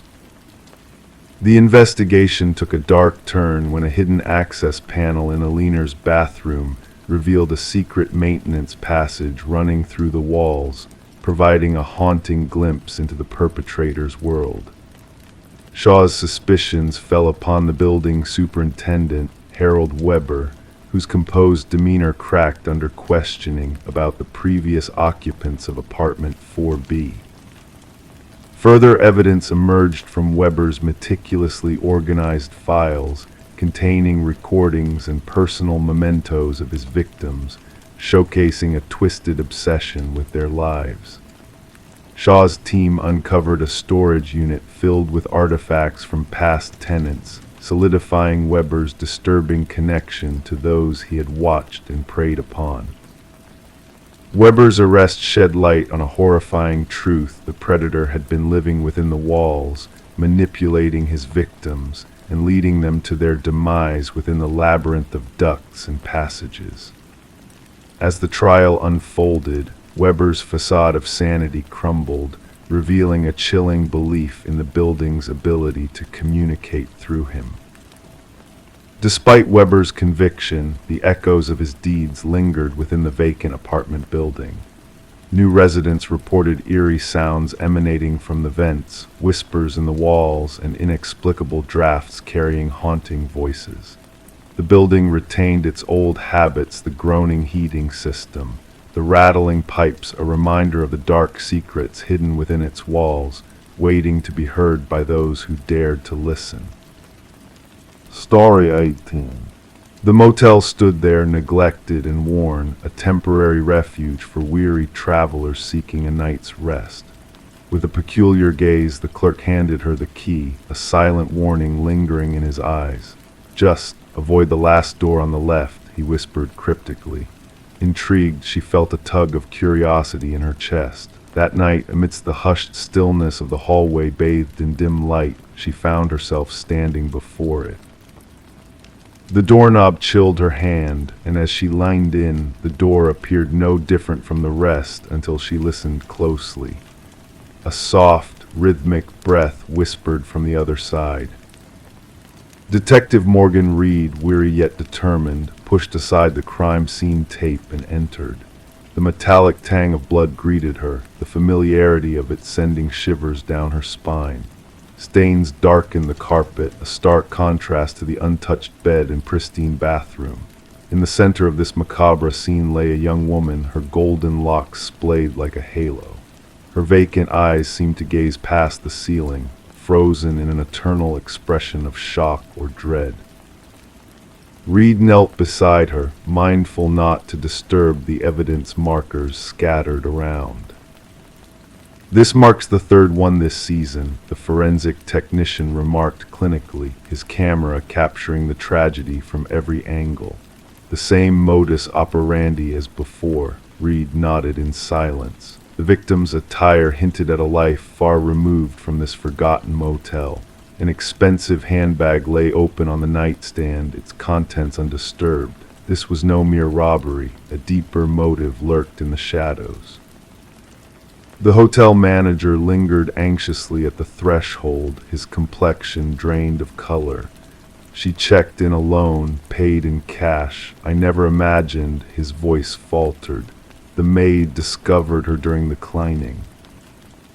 Reed scanned the room, noting the absence of forced entry or defensive wounds. The victim had either welcomed her assailant or already known them. Back at the precinct, Reed pinned up photos on the board, 3 women, all sharing a resemblance, all found in rundown motels off the beaten path. Speculation swirled, whispers of a predator stalking the shadows. "The autopsy results are in," Detective Hayes relayed, dropping a file on Reed's desk. "Death by manual strangulation. No DNA under the victim's nails. No signs of sexual assault." Reed furrowed her brow. This was a crime of intimacy, not mere predation. Days blurred into nights as the investigation delved deeper. Surveillance footage yielded no breakthroughs. The victim, identified as Elaine Werner, led a discreet life as a financial analyst with no visible enemies. Her meticulous nature clashed with a stay in such a seedy motel. A breakthrough emerged during a conversation with Werner's sister. "She mentioned a man from work," the sister confided, hands trembling. "Someone complicated, possibly married," Reed lined in. "Did she ever mention a name?" "Only referred to him as C," came the reply. The focus shifted to Werner's workplace. Colleagues painted her as reserved and professional, unaware of any personal entanglements. Yet a business card tucked in her desk calendar led Reed to Charles Emerson, Senior Vice President. Emerson exuded charm and composure, but a flicker of unease danced in his eyes during questioning. "Did you have a relationship with Elaine Werner outside of work?" Reed inquired casually. A fleeting shadow crossed Emerson's features, barely perceptible, purely professional. Forensic analysis linked partial fingerprints from Werner's belongings to Emerson. Confronted, he finally cracked. We were involved, but it was over. She threatened to expose me to my wife. Enough to end her life, Reed probed. Emerson's fa-deck crumbled. I never set foot in that motel. Yet evidence painted a damning picture. A corporate credit card transaction tied Emerson to the adjacent room, where a hidden camera captured his sinister deeds. Fibers from his suit matched those found on the victim, his DNA lingering on a watered glass. His home computer unveiled recordings of past victims, a disturbing pattern emerging. In the interrogation room, Emerson's veneer shattered. They were a threat to everything I had built, he murmured. My reputation, my marriage, my life. The trial unfolded swiftly, a spectacle of justice in a sterile courtroom.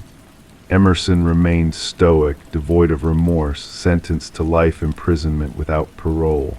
As he was led away, Reed caught a glimpse of something within him, a void where empathy should reside. The media dubbed it the door on the left case, a chilling tale that captivated minds and haunted dreams. For Reed, the case lingered, an enigma she couldn't shake. Sometimes, wandering down hotel corridors, she counted the doors, wondering about the secrets concealed behind them. In the evidence vault, 3 identical keys lay dormant, reminders of doors once opened, leading to horrors that could never be sealed away. Story 19.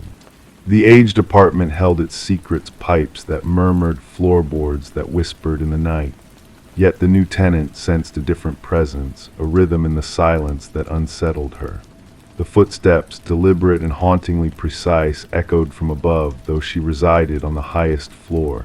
One evening she gathered her courage and tapped the ceiling with a broomstick. The sound ceased. A heavy quiet enveloped the space. Then a solitary knock reverberated from within the ceiling itself. Sarah Coleman chose to keep the peculiar knocking episode to herself, brushing it off as the settling of the old building, or perhaps a small creature seeking refuge in the attic. Despite the nightly continuation of the footsteps, she adapted, raising the volume of her television, donning headphones at night, anything to drown out the methodical footfalls that traversed the ceiling in the darkness. Detective Morris stumbled upon the apartment's mystery when a maintenance worker stumbled upon a concealed crawlspace during routine repairs. Removing a section of drywall to address a leak outside Sarah's unit, the worker uncovered a narrow passage unaccounted for in the building's blueprints. Illuminated by his flashlight, the passage revealed a makeshift living space, scattered food wrappers, abandoned water bottles, a soiled blanket, and a weathered notebook. The building superintendent alerted the authorities promptly. Detective Morris, accompanied by Detective Rivera, found the maintenance worker visibly shaken, muttering, "Someone dwelt within the walls, someone watched." The notebook detailed meticulous observations of Sarah Coleman, her daily routine, her guests, her meals, her entertainment choices, even her sleeping patterns. The handwriting, once precise, deteriorated into erratic scribbles, interspersed with cryptic symbols in the margins. "The subject ignores my signals now," the final entry read. "She has chosen to disregard me. No one ignores me." Forensic experts scoured the crawlspace, uncovering fingerprints unmatched in any database. A labyrinth of hidden passages intertwined within the walls and ceilings of the building, some dating back decades, was revealed through structural analysis. These passages linked to 5 separate units, culminating in viewing points disguised as innocuous fixtures or minor damages, all leading to Sarah Coleman's apartment. Interviews with current residents yielded no unusual occurrences beyond commonplace apartment noises. Former tenants painted a different picture. 3 prior occupants of Sarah's unit recounted feelings of being surveilled or hearing unexplained sounds. One had swiftly departed after a mere fortnight. None had voiced their experiences, fearing ridicule for their perceived paranoia.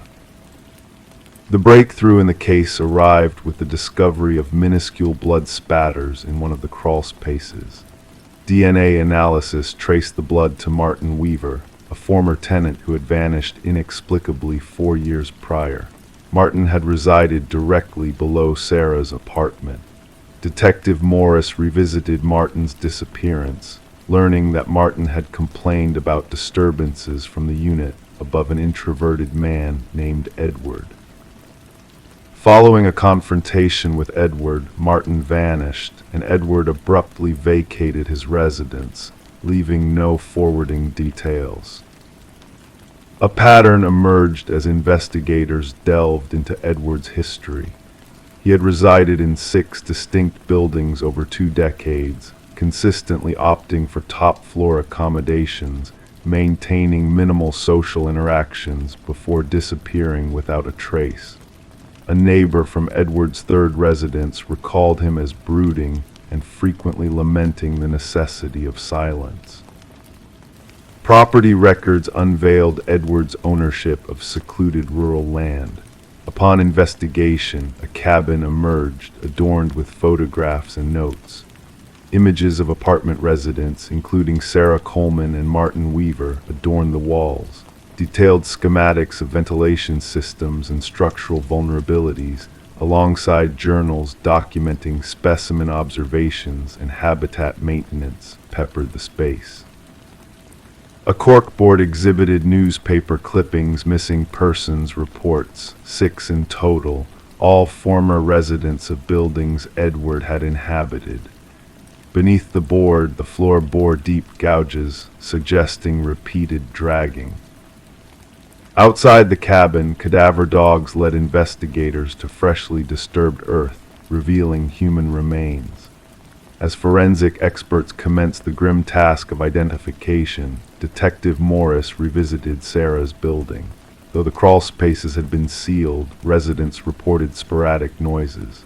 During security system installation, maintenance workers stumbled upon a second notebook concealed where the hallway wall met the ceiling, a notebook newer than the first. The initial page bore a solitary sentence: "They found my old nest, but not my new one." The handwriting mirrored that of the former notebook. The final page displayed a rough sketch of Sarah's apartment layout, with a crimson marking indicating a new passage and a date for that night. Officers hastened to evacuate Sarah, only to find her apartment deserted. Her phone rested on the kitchen counter, the television hummed softly, the shower running. In the bathroom, a message materialized on the fogged mirror, etched by a finger: "Look up." The ceiling panel above the shower had been removed. The pursuit of Edward alias Edward Mercer, a former construction worker skilled in renovations, persists.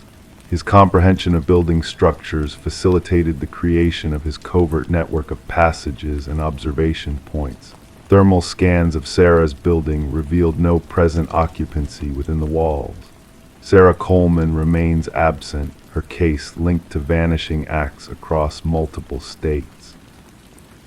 Authorities have issued alerts to apartment managers regarding unauthorized alterations and concealed spaces.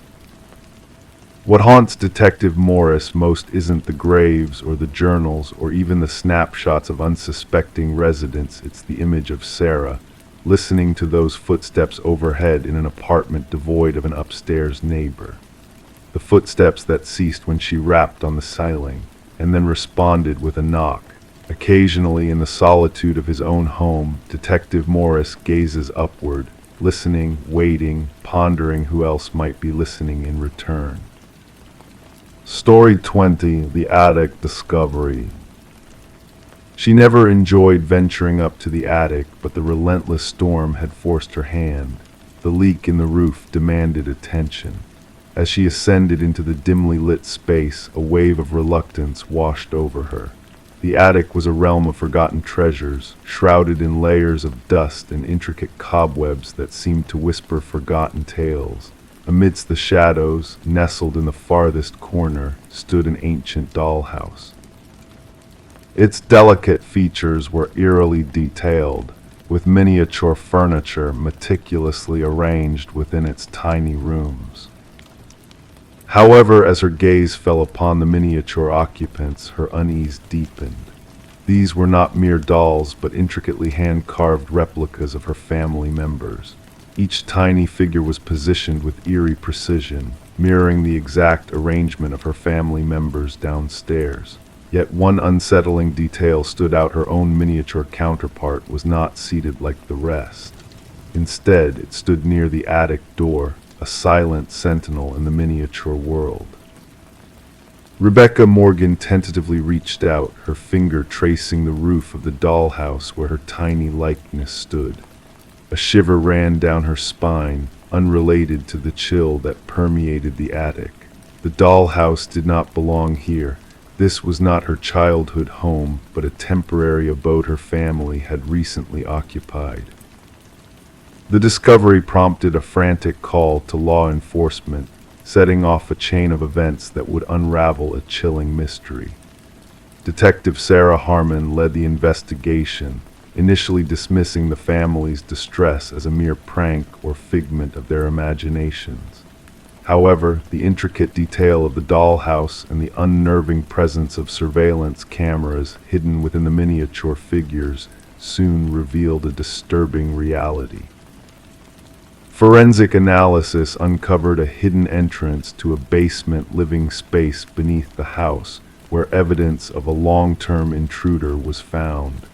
The absence of forced entry confounded investigators, leading them to delve into the history of the property. What they uncovered was a tale of tragedy and obsession. Digital forensics traced the surveillance data to a small apartment across town, belonging to Martin Wells, the son of the previous homeowners. His obsession with the property, fueled by mounting debts and a desire for control, had led him to create a twisted surveillance system using dollhouses to monitor unsuspecting tenants. As the truth unraveled, Wells revealed his delusional motivations, claiming a sense of ownership over the property and its inhabitants. His chilling words echoed his fixation on control and surveillance, turning real lives into mere playthings in his elaborate game.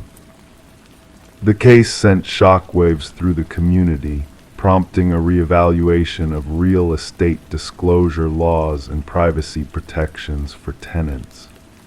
Wells faced a litany of charges, his actions deemed a gross violation of privacy and security. For the Morgan family, the ordeal left scars that would never fully heal. Rebecca's haunting realization lingered long after they had fled the house, forever changed by the knowledge that they had been unwitting pawns in a disturbed man's game. As the chapter closed on this harrowing saga, criminologists pondered the depths of Wells' deception and the eerie question that lingered in Rebecca's mind: could there be more dollhouses, more lives under surveillance, waiting to be discovered in the shadows? Story 21. In a quaint Victorian-era home, Michael and Sarah Klein found more than just charming woodwork and high ceilings.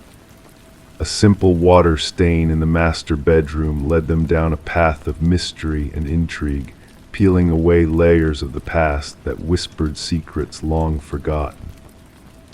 As they uncovered the hidden layers beneath the peeling wallpaper, they stumbled upon a name: Alina Winters, scrawled in ink, repeated endlessly across the wall in a frantic, uneven script. This discovery sent shivers down their spines, stirring a curiosity that soon transformed into an all-consuming obsession. Researching online revealed a haunting connection: the missing persons case of Alina Winters, a young woman who vanished without a trace decades ago. Strangely, the woman who had sold them the house, Margaret Cavendish, bore a striking resemblance to the missing Alina. The investigation took a chilling turn when they discovered hidden compartments beneath the floorboards, revealing a series of identification cards bearing different names but the same face: Aliner's face, Margaret's face, and more. The lines between reality and illusion blurred as they delved deeper into the dark web of deception woven within the walls of their home. Forensic analysis unearthed a tangled web of identities, and a shocking revelation: Rebecca Eldridge, a psychiatric patient with dissociative identity disorder, had assumed Aliner's persona after her disappearance. The walls bore witness to Rebecca's fractured mind, each stroke of the pen a desperate plea for recognition and redemption. Excavations in the backyard unearthed the long-lost remains of Aliner Winters, bringing closure to a decades-old mystery. Rebecca, masquerading as Margaret Cavendish, was apprehended, her elaborate charade crumbling in the face of irrefutable evidence. The names on the wall, once a haunting enigma, now stood as a testament to a tragic tale of obsession and betrayal. Michael and Sarah's dream home had become a haunting echo of the past, forever etched in the annals of true crime lore as the house where the walls whispered of murder and madness. As the sun set on their once idyllic home, a sense of peace descended, the weight of the past finally lifted. And as they drifted off to sleep, lulled by the gentle whispers of the wind, they knew that amidst the shadows of the past, a new chapter had begun, one filled with hope and healing, far from the dark secrets that once lurked within the walls. Story 22. In the quiet of the night, a pocket dial sparked an eerie chain of events. Initially dismissed as mere static and muffled noises, it soon captured the attention of the operator when a voice broke through the chaos. A woman's urgent whisper pierced the air: "He's here." And then a chilling silence enveloped the line. The mysterious call originated from an empty house, standing desolate and untouched for years. No signs of intrusion, no disturbances to be found. Yet in the dimly lit kitchen, amidst layers of dust, rested a phone on the counter, its screen ominously aglow. The call had been placed mere moments ago. Detective Morgan Reed found herself entranced by the playback of the call, repeatedly pressing the button, hoping for clarity. The whispered words lingered in her mind, filled with desperation, fear, and an unsettling impossibility. The abandoned property had once belonged to the Sullivan family, who had vacated the premises following a devastating house fire that ravaged a portion of the estate. Since then, the house remained uninhabited, visited only by a caretaker sporadically, who attested to no unauthorized entry. "Background check on the number," Morgan inquired, turning to her partner, Detective Walsh. The revelation that the number belonged to Catherine Sullivan, the deceased daughter of the family, sent shivers down their spines. Catherine had passed away in a tragic car accident 3 years prior. As Morgan gazed at the phone enclosed in an evidence bag, the enigma deepened. A phone once owned by a departed soul, making calls from a place frozen in time. The scene at the counter suggested the phone had materialized there, disturbing only the dust beneath it. The forensic team's exhaustive search yielded little results. No identifiable fingerprints on the device, no trace of a recent visitor. The doors remained locked, the windows sealed shut. The heart of their investigation revolved around those 11 haunting seconds of static, breaths intermingled with 5 haunting words. Voice analysis confirmed a chilling truth: the voice matched that of Catherine Sullivan with a staggering 98% certainty. The timestamp of the call coincided with the exact moment of Catherine's passing, down to the minute. Morgan and Walsh delved into Catherine's past, interviewing those who had known her. Her father, now remarried, appeared genuinely puzzled. Her mother, residing in a modest apartment, crumbled upon hearing the recording, recognizing her daughter's voice laden with fear. Mark Jennings, Catherine's former boyfriend, had an airtight alibi for the night of the call, verified by witnesses and security footage. The pieces of the puzzle refused to align, defying logic and reason. Just as the investigation seemed at an impasse, a pivotal discovery emerged. Catherine's mother contacted Morgan, trembling with urgency. In Catherine's belongings, a journal was unearthed. Its pages chronicled a tumultuous relationship with Mark, evolving from affection to control, isolation, and ultimately dread. The final entry bore a haunting message, hinting at impending danger and a veiled threat. Confronted with the journal's contents, Mark's facade crumbled under scrutiny. His denial wavered as questions probed deeper into his involvement. The discrepancies in his account of events raised suspicions. Despite his protests of innocence, the pieces of the puzzle began to align. The buried phone, unearthed near the crash site, bore deleted messages that painted a harrowing picture of Catherine's final moments, a sinister pursuit, a forced collision. Revisiting the evidence from Catherine's tragic demise, the truth unraveled. The injuries she sustained were not solely from the crash. They bore marks of a struggle, of a violent confrontation. Mark's meticulously crafted facade began to crumble as the dark truth emerged. A shrine dedicated to Catherine, a twisted game of deception, and a trail of deceit led to his inevitable downfall. As the law closed in on Mark, he attempted no resistance, his words a chilling admission of guilt. In a chilling confession, he revealed his disturbing motive to silence Catherine's voice, even in death, to evade accountability. The trial that ensued was swift, the verdict unanimous. Justice prevailed not through spectral intervention, but through the resolute voice of a victim, echoing from beyond the grave. The phone, once a conduit for deception, now sits dormant in the confines of the evidence locker. A phantom reminder of a tale that transcends the realms of the living, a testament to the resilience of silenced voices. In the quietude of the night, some claim to hear its phantom ring, a haunting echo of a soul that refused to be silenced. Catherine's story endures not as a ghostly whisper, but as a beacon of hope that even in the darkest of shadows, truth will find its way to light. Story 23. The ancient library had faced its fate of demolition. Workers toiled tirelessly, nearing the end of their task when, amidst the dust and debris, a laborer stumbled upon a concealed latch hidden within a bookshelf. With a gentle click, the entire shelving unit swung open, unveiling a narrow passageway leading to a secret chamber. The air within was heavy, stagnant, as if time had frozen within those walls for decades. No furnishings adorned the room, only a solitary chair placed in the center, firmly bolted to the floor.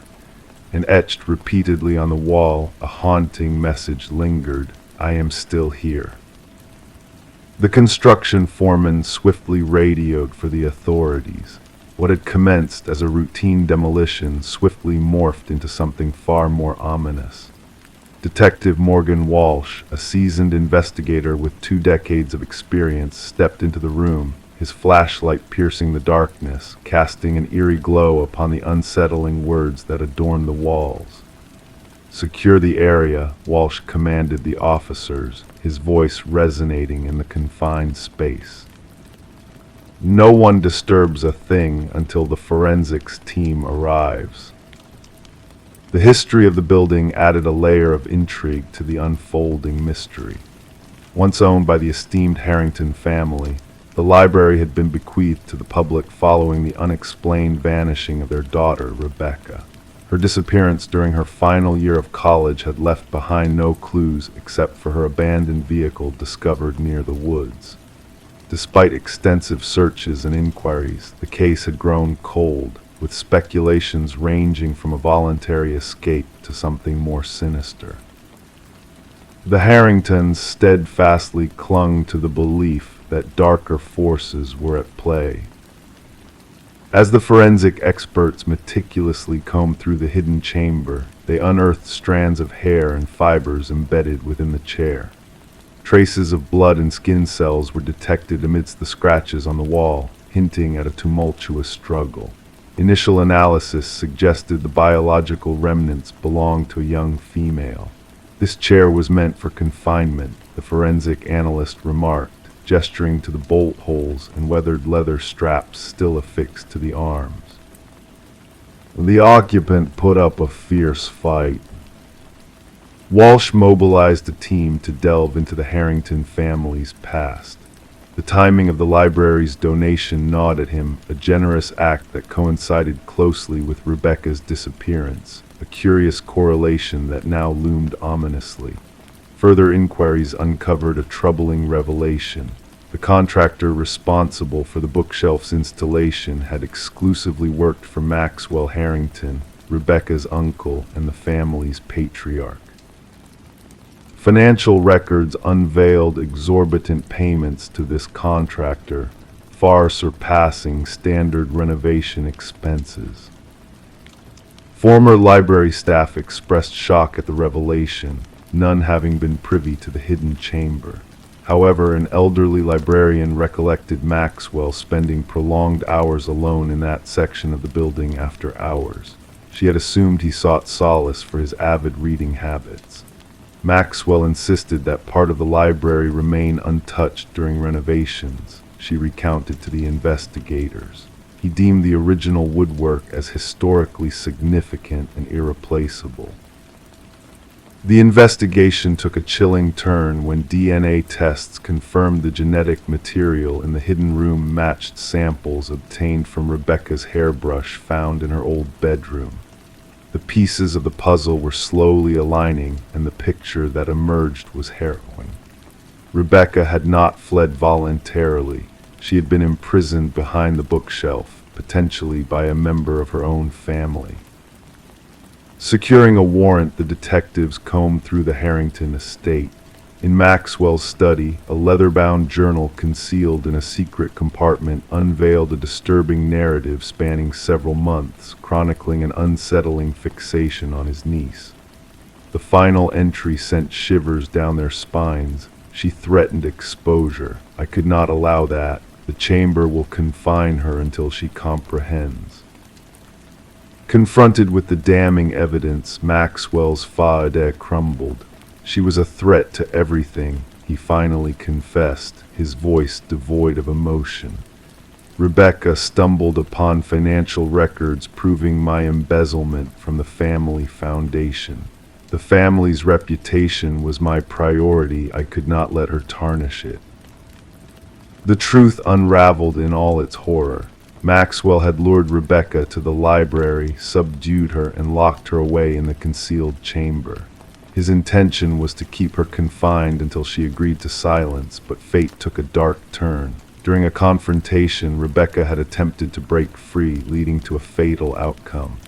"I panicked," Maxwell revealed in his recorded admission. "I buried her beneath the room's floor and sealed it shut." Donating the library ensured that part would remain undisturbed.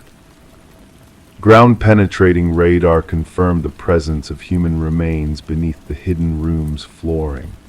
Excavation unveiled Rebecca's skeletal remains, adorned with the silver bracelet her parents had gifted her on her 20th birthday. The Harrington family witnessed Maxwell's sentencing, a solemn moment of closure. Rebecca's mother clutched her daughter's recovered bracelet, a tangible link to the past they could finally lay to rest. The demolition of the library ground to a halt, transforming the site into a place of remembrance and contemplation. Locals left floral tributes at the entrance, honoring a life unjustly cut short and a truth that had waited patiently behind a bookshelf to be unmasked. In a poignant twist of fate, Rebecca's enduring message, "I am still here," etched in desperation on the walls, ensured that her memory would endure and that justice, though delayed, would ultimately prevail. Story 24, Uncovering Secrets in the Shadows. Renovations always have a way of unraveling the mysteries hidden within the walls of old homes.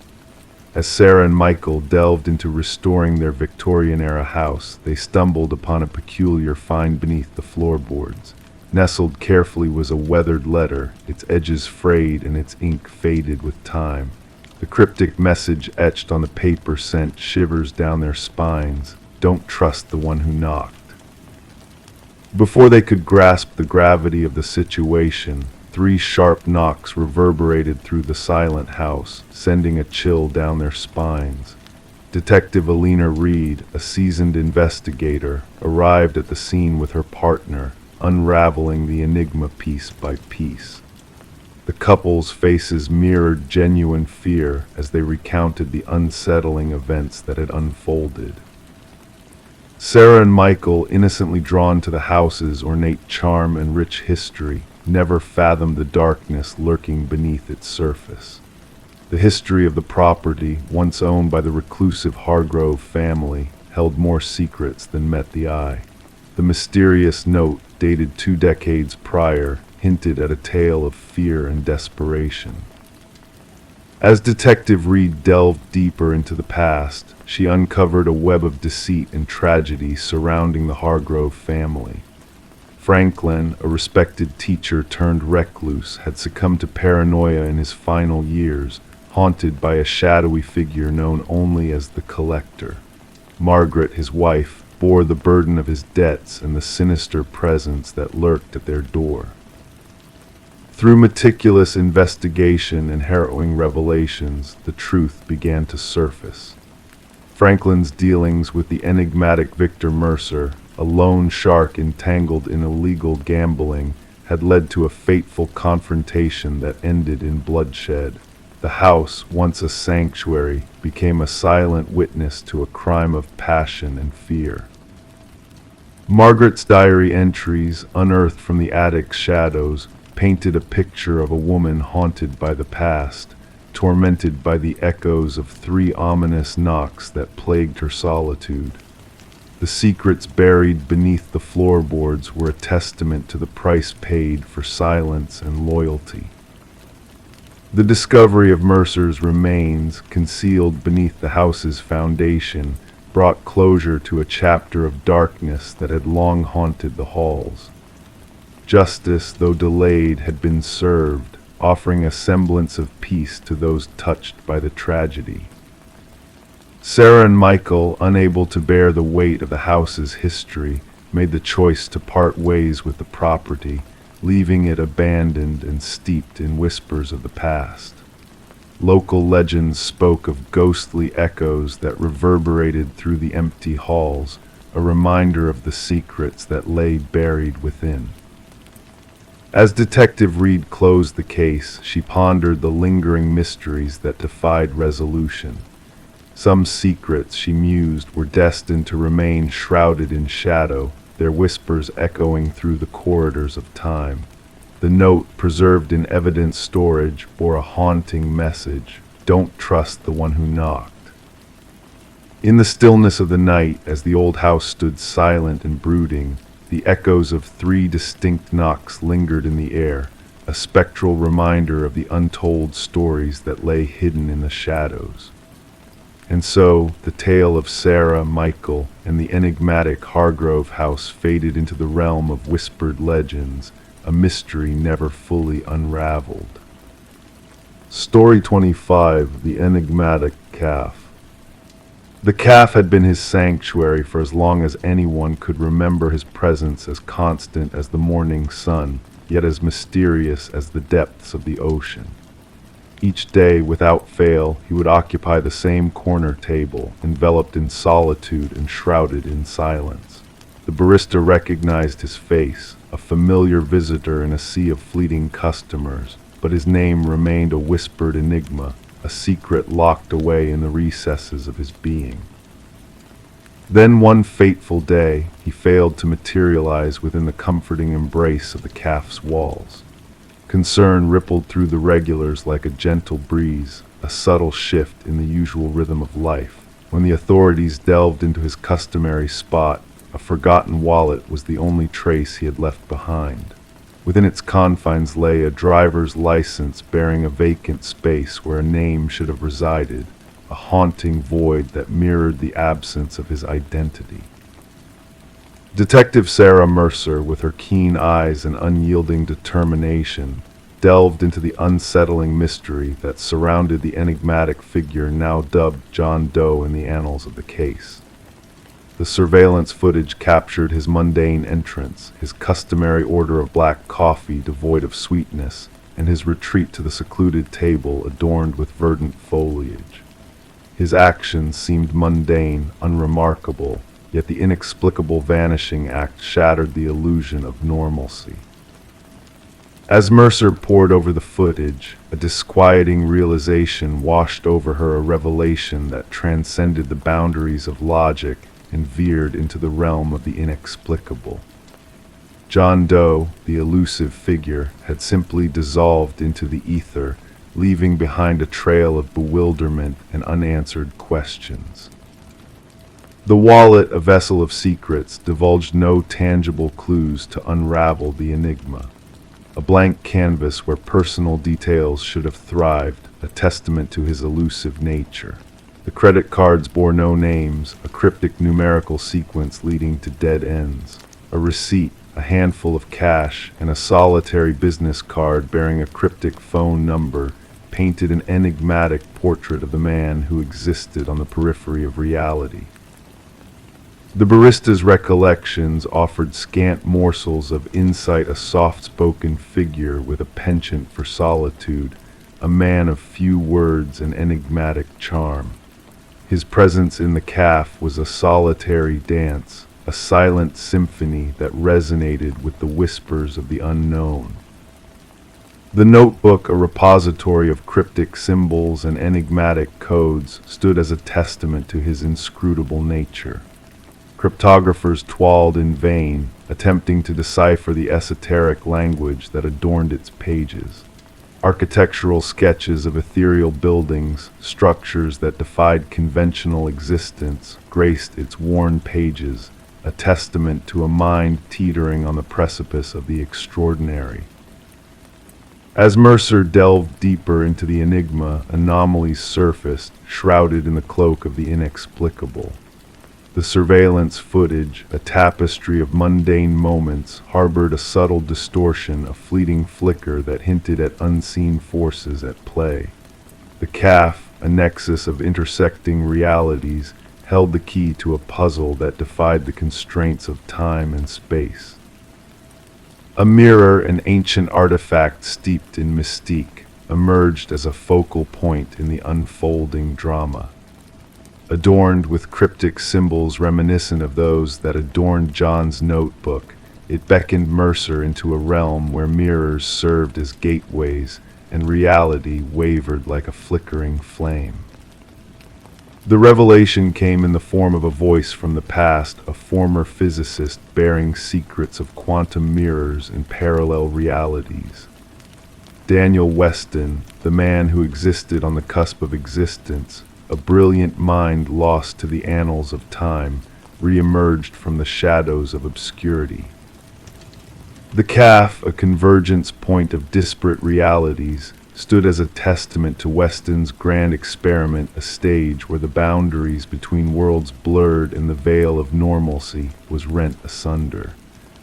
Mercer, a mere mortal caught in the cosmic dance of fate, stood at the precipice of a revelation that defied comprehension. As the investigation spiraled into the realm of the extraordinary, manifestations of the uncanny gripped the cafe in tendrils of otherworldly intrigue. Reflections danced of their own volition, specters of a reality beyond the mundane realm of existence.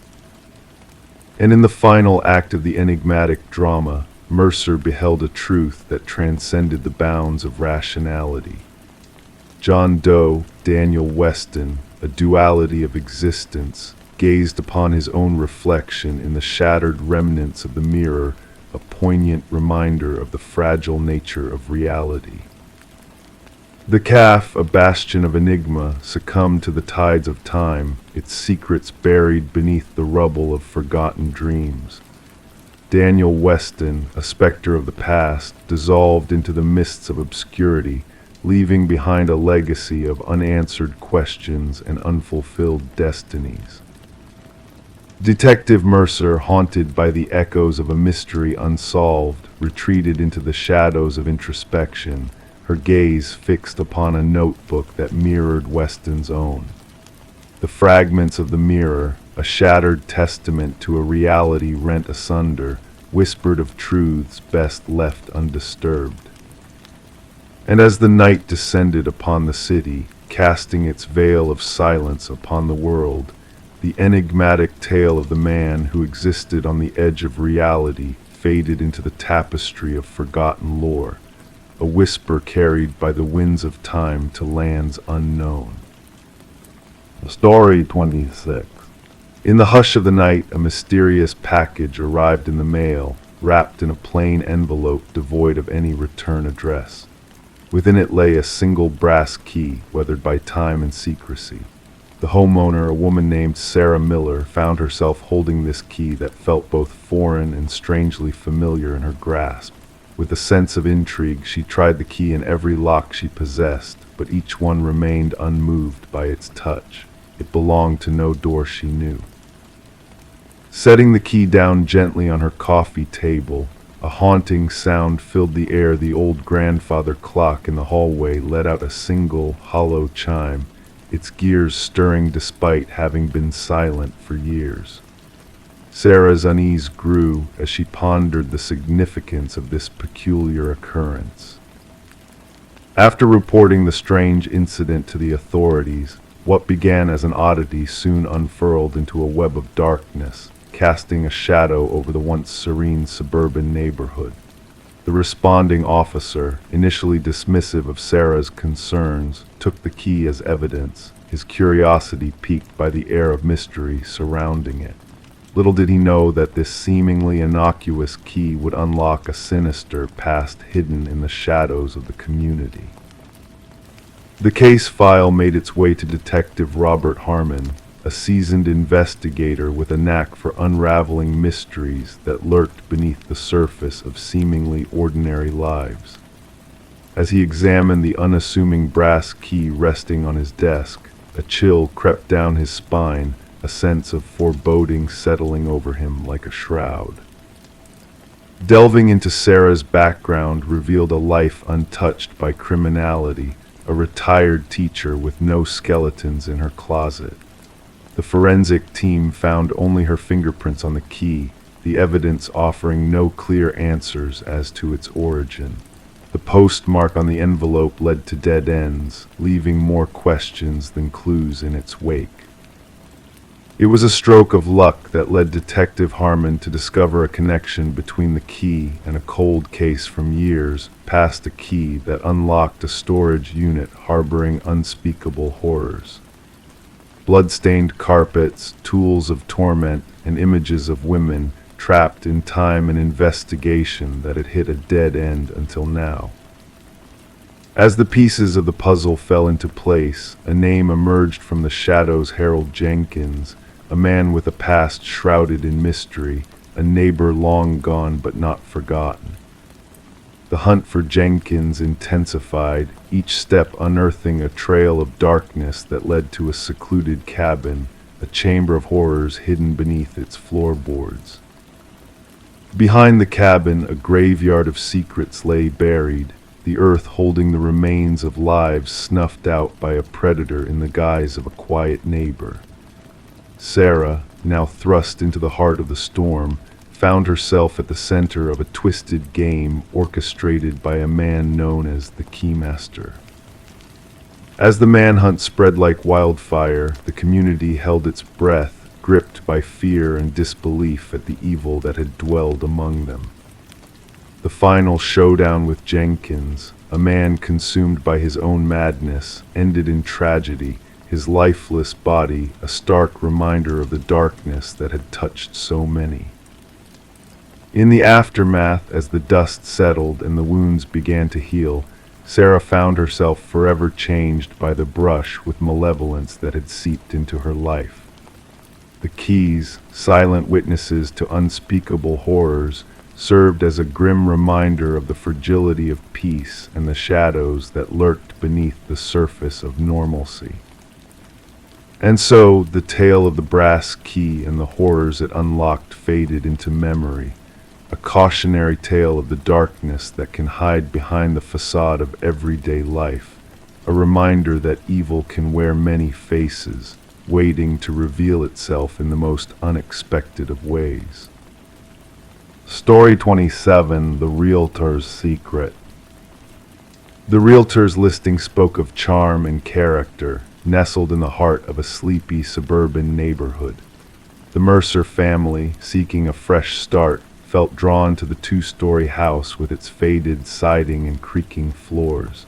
They moved in during the depths of winter, when shadows lingered long and the trees whispered secrets to the wind.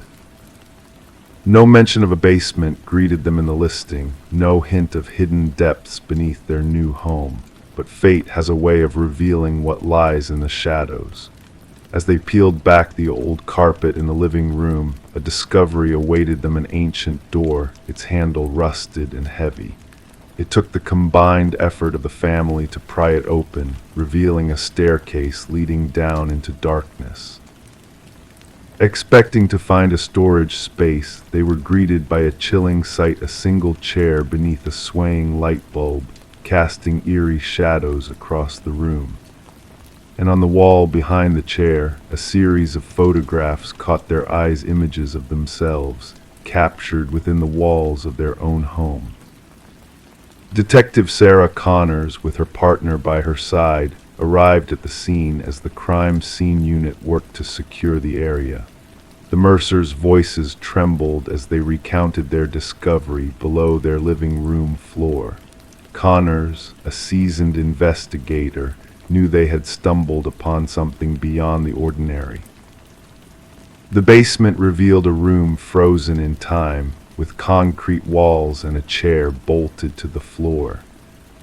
But it was the row of photographs that sent shivers down their spines: images of the Mercer family, taken in their most intimate moments by an unknown observer. As the investigation unfolded, a chilling pattern emerged. Previous owners of the house had also been under surveillance, their lives documented in meticulous detail. Each family had stayed for a brief time before selling the property, unaware of the hidden eyes that watched their every move. Forensic analysis uncovered hidden recordings scattered throughout the house, capturing conversations and moments meant to be private. The mystery deepened as they delved into the history of the property, finding discrepancies and secrets buried within its walls.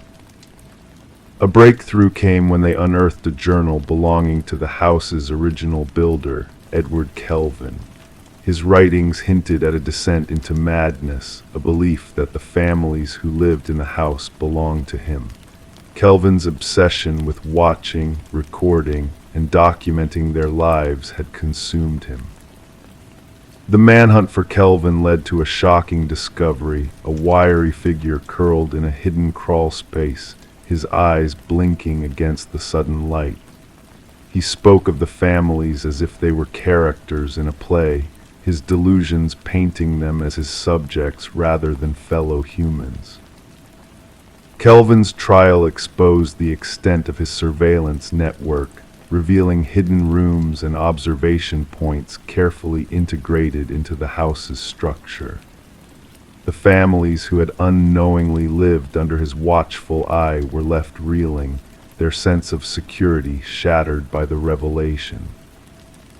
As the house was demolished and the ground reclaimed, the families carried with them a lingering unease. The violation of their privacy haunted them, a specter that lingered in the corners of their minds. They wondered if they were truly alone, if the walls held secrets they could never uncover. And so, as night fell and the world slept, they found themselves staring up at the ceiling, searching for signs of the unseen observer who had once called their home his own. In the silence of the night, the echoes of the past whispered through the empty rooms, a reminder of the hidden truths that lurked beneath the surface.